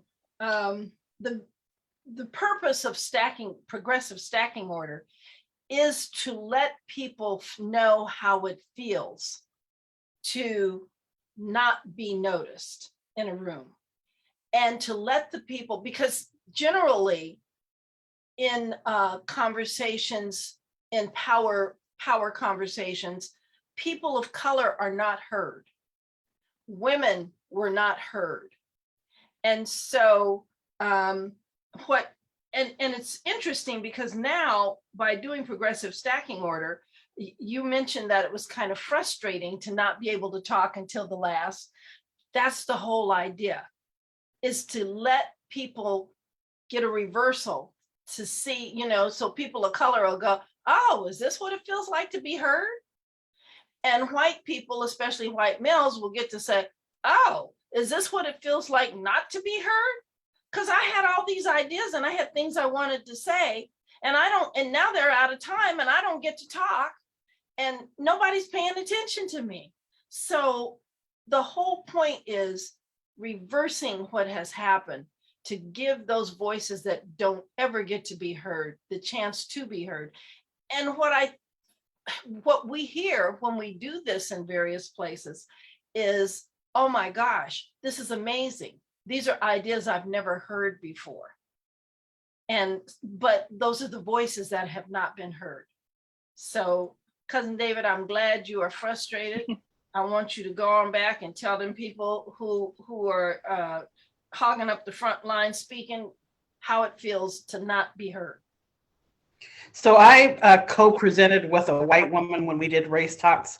And it was intentional that she always allowed me to go first, because usually the smartest person in the room speaks first. And it's usually a white male, because they're, smarter than everybody. And so we were intentional about how much space she took up and how much I was allowed to have. And so it's something minute, but it makes a big difference, and there's a power differential. And so it plays out in when I'm co-facilitating with a white woman. And so like I said, it's really small, but it's a big thing, because even in my classroom, my white students take up a lot more than my students of color. So just being intentional about who's speaking and how much space they're taking up. Well, and also what I was thinking about when you're asking about, like help and stuff is really reading a lot of James Baldwin, who said that this is a white person's problem, and so like you guys have to be like the racial missionaries, as people were spreading Christianity and going all over. It's like the real power is handling your own and talking to white people and helping them, because like Donna said, they've been duped, and they're pawns to ensure that the supremacy continues on. So, the whole idea of keeping up with the Joneses, letting people know they don't have to keep up with nobody. They have to keep up with their own happiness.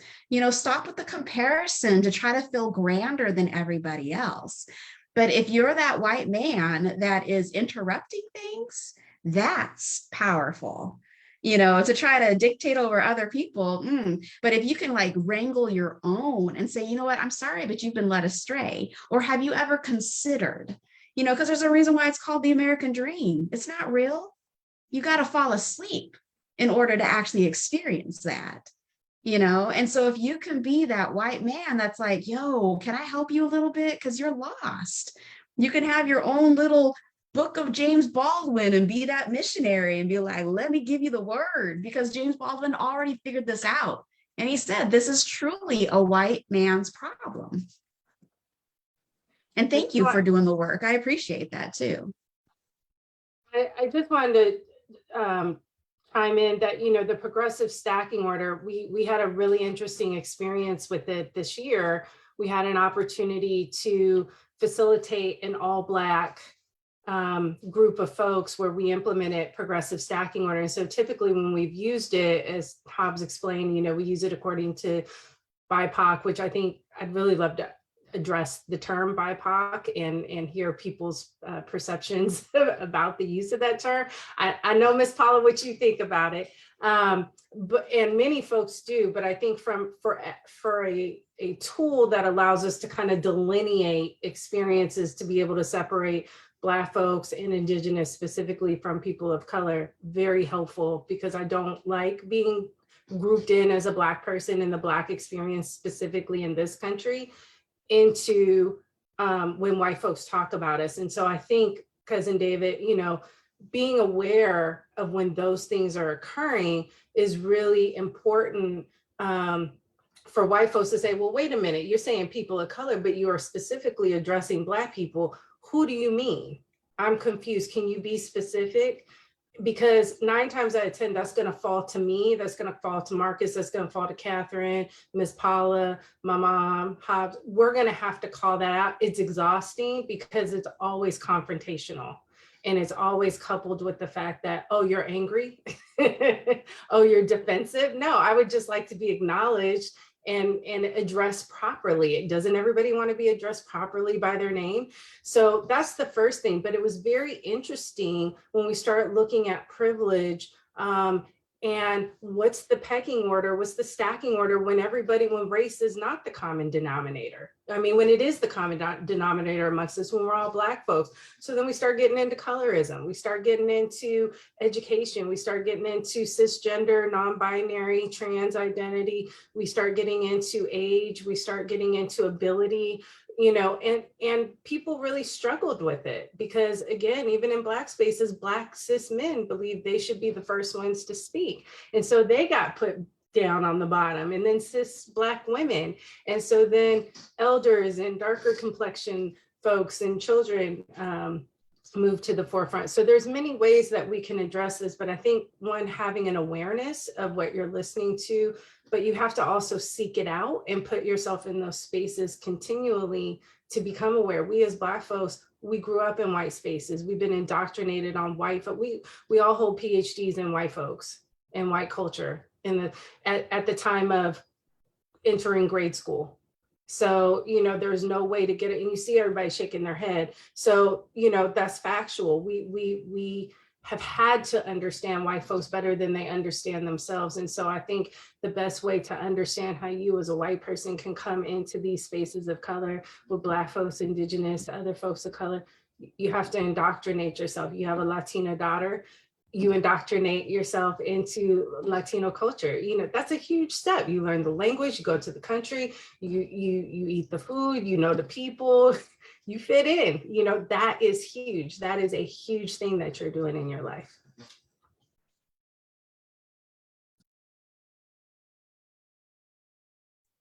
Yeah, I would just add, for anybody who's watching this, I think it's an important lesson to understand that if, in the case, David, not knowing exactly how you identify, but if you do identify as white and or, white passing folks, typically only ask this question of like, how can I help? That's not something other racialized and marginalized groups ask. And so I take that as an identifier that there's more work needed to be done in terms of your own praxis, your own theory and understanding of how racism, racial capitalism, class, colorism, all how those things work. And so it's a reminder that like deepen your own practice because your actions and how you show up in spaces will do all the talking, right? It will literally do, all the talking versus, necessarily asking like, hey, what can I do in these situations? It's like, that shows us you haven't practiced. You're not playing the game, yet in order for you to determine what is the best way for you to show up.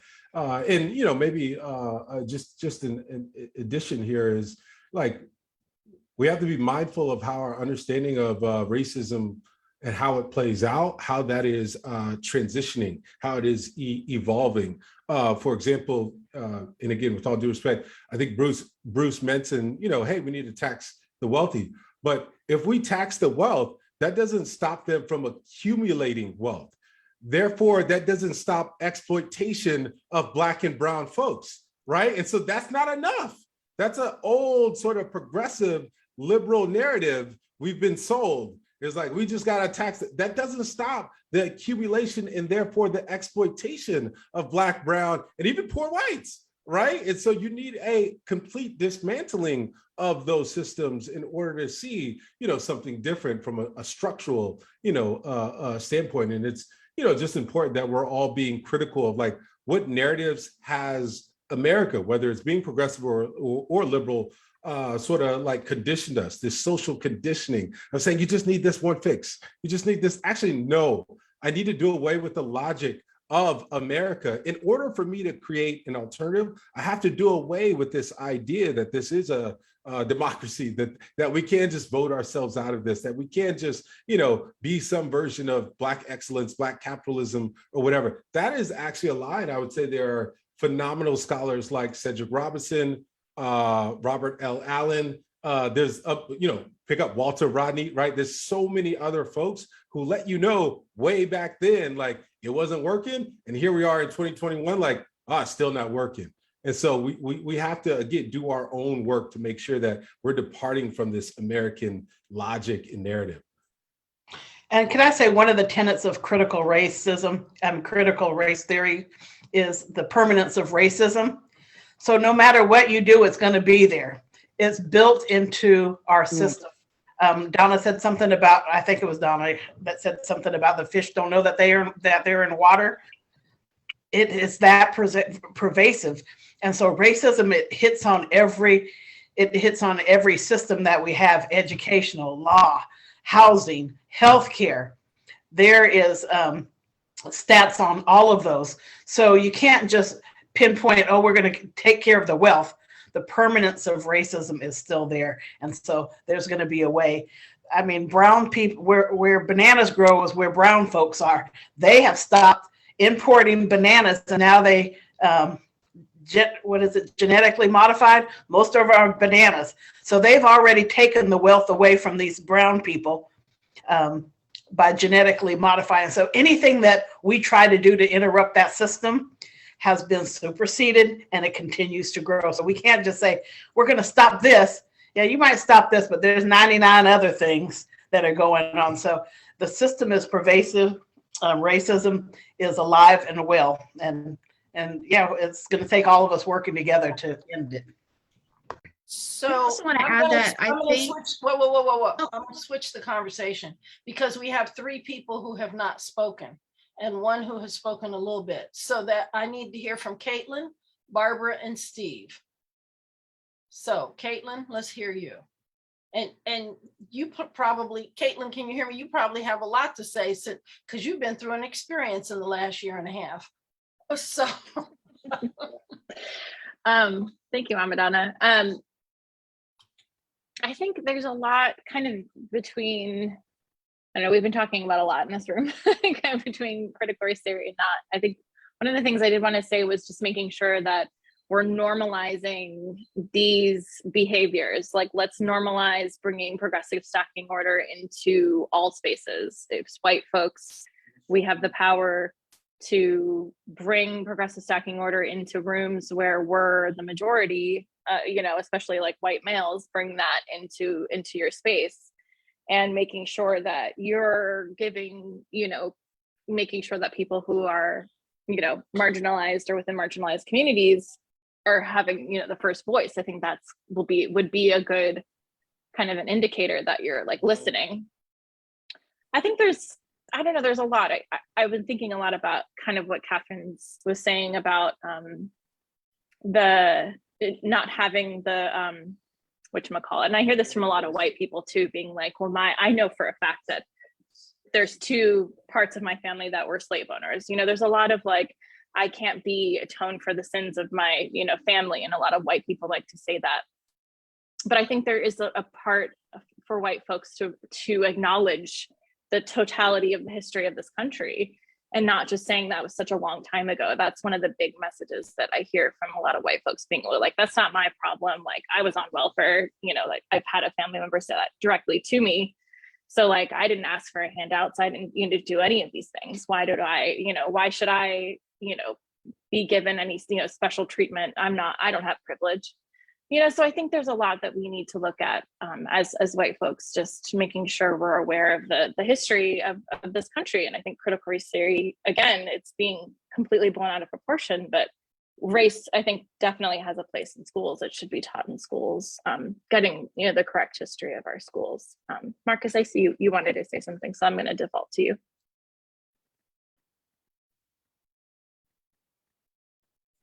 I just want to maybe offer an intervention to a narrative. And so while the stacking order is great and other people might go to other organizations or have that conversation, we need to understand that like Black and brown voices, Indigenous voices always existed.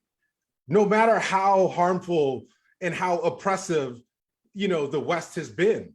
So the voice will be heard, right? Because it seems to be these cultures are the cultures that fundamentally have ethics, morals, and some notion of justice, right? And so like, that's a basic practice. And so whether you have that practice or not, these voices are still going to be heard.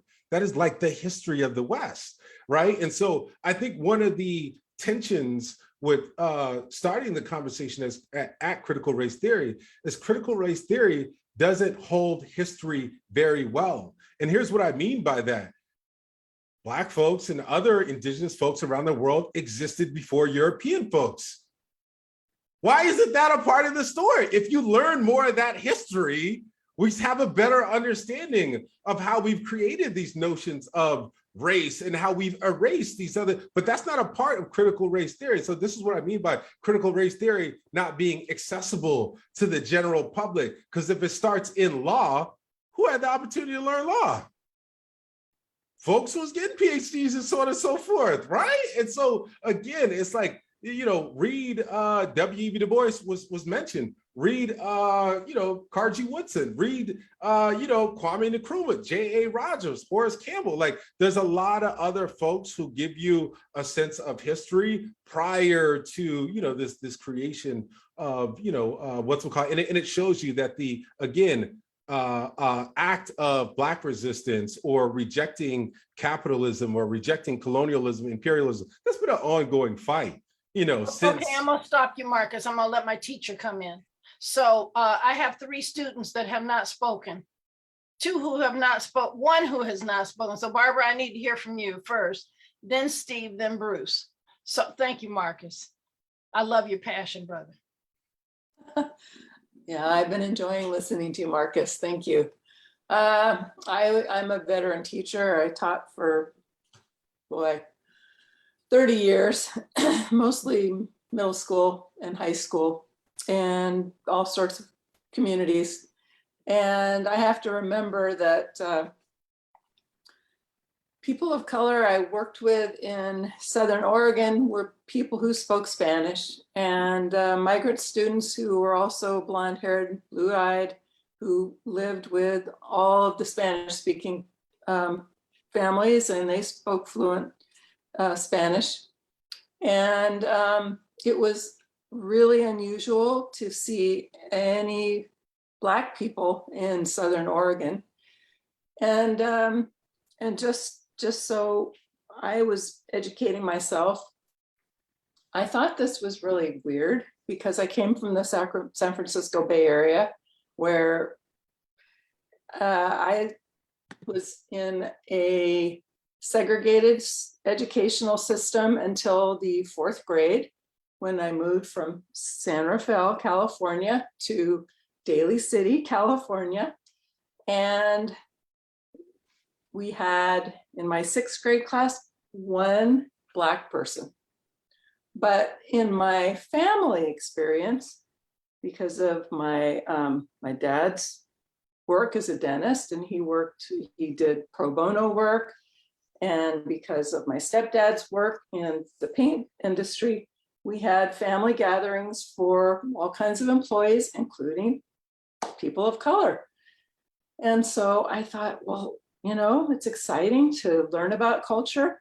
Why aren't I listening? Why aren't I hearing more in my school curriculum? So as a teacher, as I graduated from UC Davis and had a lot more experiences. My senior year, my best friend was Scott Ellington, who was a great nephew of Duke Ellington. And he said, my parents are Negroes, I'm Black. So I was beginning to be educated before I finished high school. And as a teacher, I dedicated myself to learning as much as I could to really welcome all of my students. And I didn't know the term critical race theory. I'd always done research on testing because that's the basis of how we evaluate our students. And all the testing was really biased against anyone who hadn't had a family member who had a college education. Let's just put it mildly. But bluntly, even the high school students, white students, hadn't been educated to understand most of the vocabulary in the formal testing, the state tests. So as I became more involved and I became a high school vice principal, way farther in my career, I had a lot more folks of color, lots more discipline issues with my Black students, more than my white students. That wasn't a big surprise. And I kept wanting to spend more time with them to find out, how can I help you avoid this way of getting attention? There are other ways to get attention. So I know we have a long way to go. I worked in the Department of Education for 10 years in programs with students of special needs, color, foster youth, and so forth, and Indigenous folks. And we all have a long way to go, but I'm definitely wanting to learn more about how I can support as a retired educator, a retired administrator, what I can do to continue the conversation and get people to think more inclusively. I agree. We aren't going to end racism unless we actually admit that it exists. Thank you, Barbara. Before you say anything, Steve, Caitlin just gave us a 5-minute warning. We have 5 minutes to wrap up and then to do evaluation. So, okay, Steve, I'm giving you 1 minute. I know this. You don't even say your name that fast. So come on, Steve, speak up. So the white man gets to talk last and only gets 1 minute.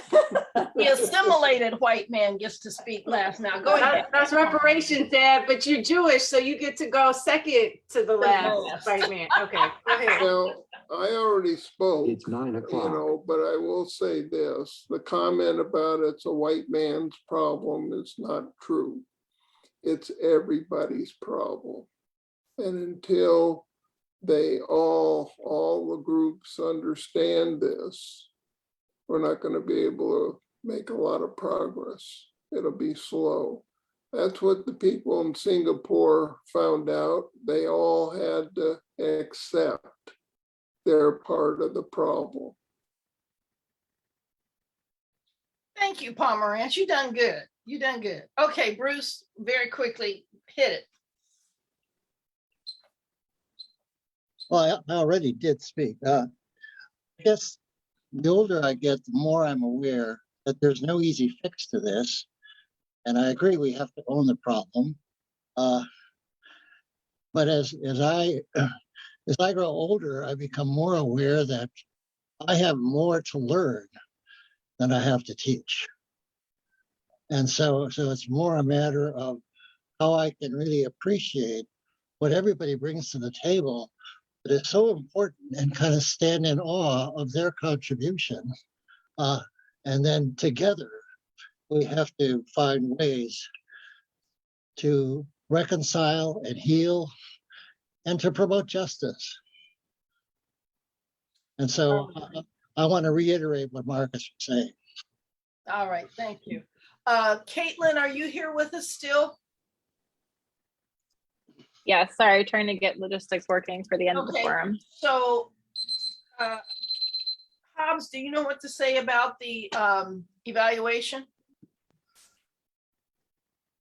And how to get to it?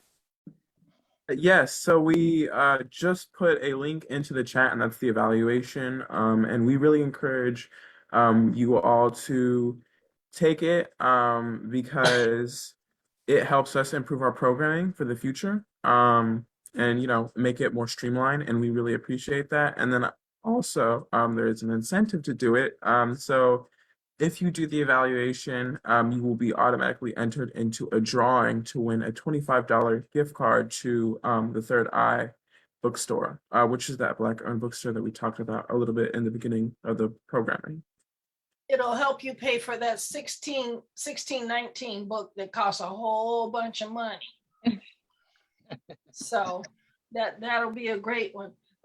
So before the evening is over, please punch in that evaluation, pull it up and just sit it to the side. And then once we get off from Race Talks, you can do that. I want to tell you, we need your evaluations because, see, when we were at Kennedy School, I used to threaten people that if they walked out the door without doing their evaluation, they would implode. So everybody did their evaluation. We had like 85%, 90% evaluations turned in. And now we get 1 or 2. So we need you guys to fill out those evaluations so we can improve on what we're doing. We are very ecstatic that you are here tonight. And Mr. Hobbs, do you have some closing words as our host? I'm closing out the room. Sorry, Hobbs, didn't mean to interrupt, but we don't have everyone quite back in the rooms yet. Okay, so all right. Close everything out. We still have some time. Good job, Hobbs. Yes. Yay, Hobbs. Woo, woo, woo, woo. Okay, so is everybody back? Almost. Mixed preference is back. Mixed preference. I love it. Sorry, it was no preference. I think folks are still coming back in. All right, very quickly, before we end the evening, Katie and whoever Annie is, you have to say something, because I think Shayna said something about learning about race in high school. Katie, I'm gonna give you 1 minute to say something about learning about race as a 4th and 5th grader. And anything you want to say. I just said it in my group and I'll say it again. I feel like I am so lucky to have been in your class, Donna. You don't make it personal. You make me start crying. Cut it out.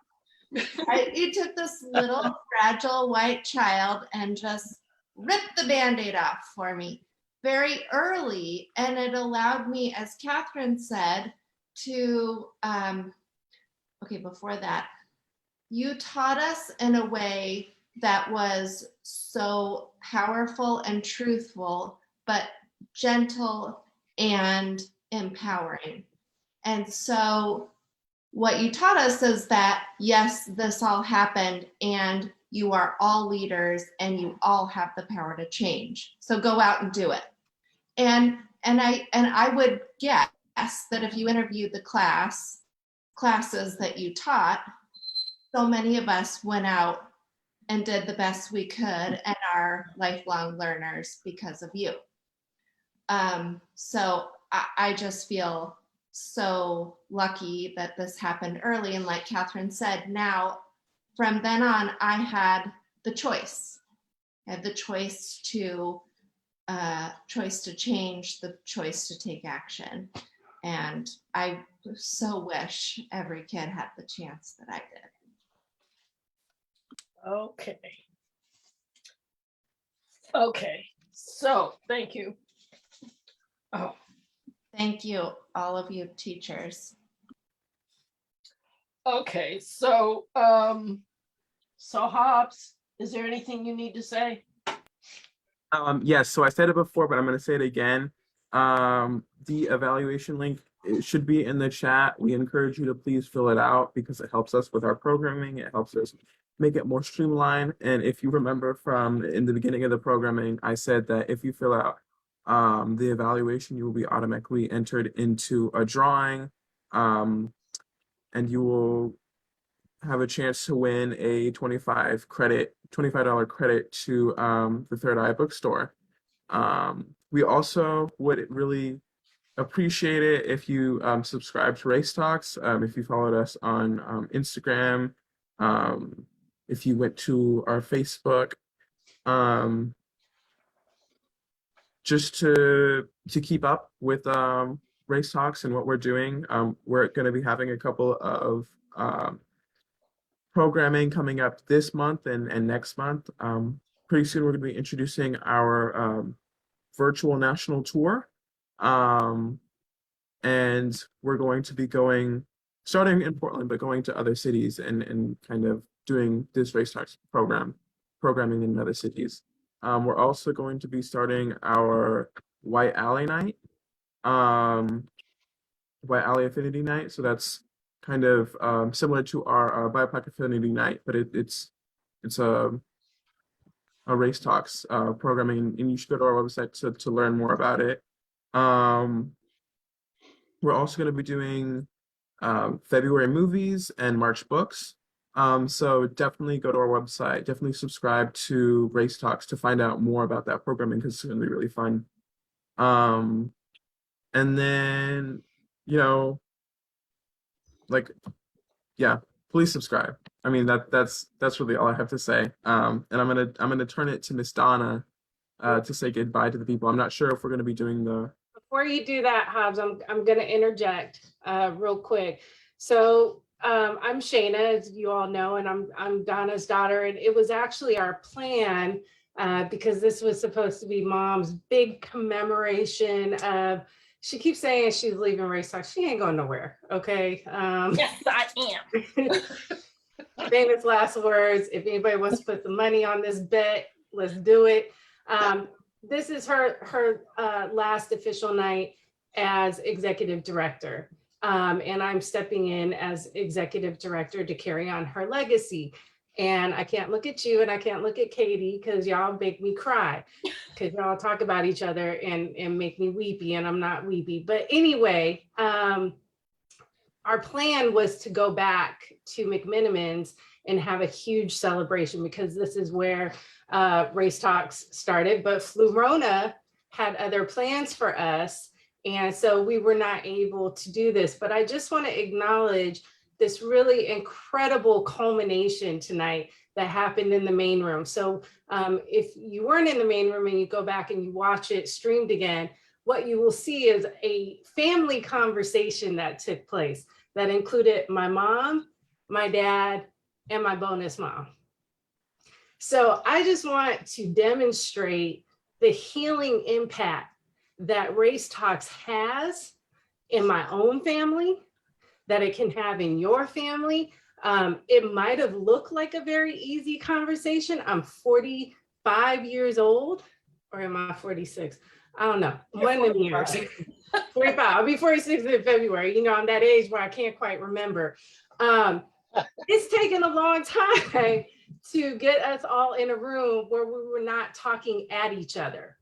And so to get to a place where not only are all my parents in one room, but we are talking about the same thing, we are sharing and we are being appreciative of one another, that is a major transformation. And so I really can't think of a bigger way to kind of thank Mom for her 12 amazing years in leading Race Talks and leading Portlanders in these conversations, and also showing people that shifts can happen in families. It can be really painful. I suggest having therapy and mediation as a part of the process. But I just wanted to really highlight that sometimes the racism that we're experiencing and the challenges in the things we talk about here in Race Talks is happening in our own families. It's not this thing that it's external in our jobs only or in our communities or our housing. It's with the people we're related to and we love, and those are the closest folks. And so sometimes we have to take breaks. Sometimes we have to really dig in with each other. But if you commit to the process, shift can really happen. So I just wanted to acknowledge that. It can happen. Huh? Shift can happen. I like that. Well, Mama Donna, and we will be having an end of the year celebration. So if you're a subscriber, you will be receiving information about how you can get involved and help us in our very big tribute that we will be planning, that Mama Donna will not be privy to until it's time for her to know. So nobody leaking no secrets to her. well, Mama Donna didn't know that you were planning something. So, okay, I thought this was my swan song. Okay. That's all you get. Okay. Well, here it says, Hobbs is supposed to say, Mama Donna, tell the people good night. And then it says, Mama Donna says, thank you for coming out and for helping to make the world a better place. Good night and God bless you.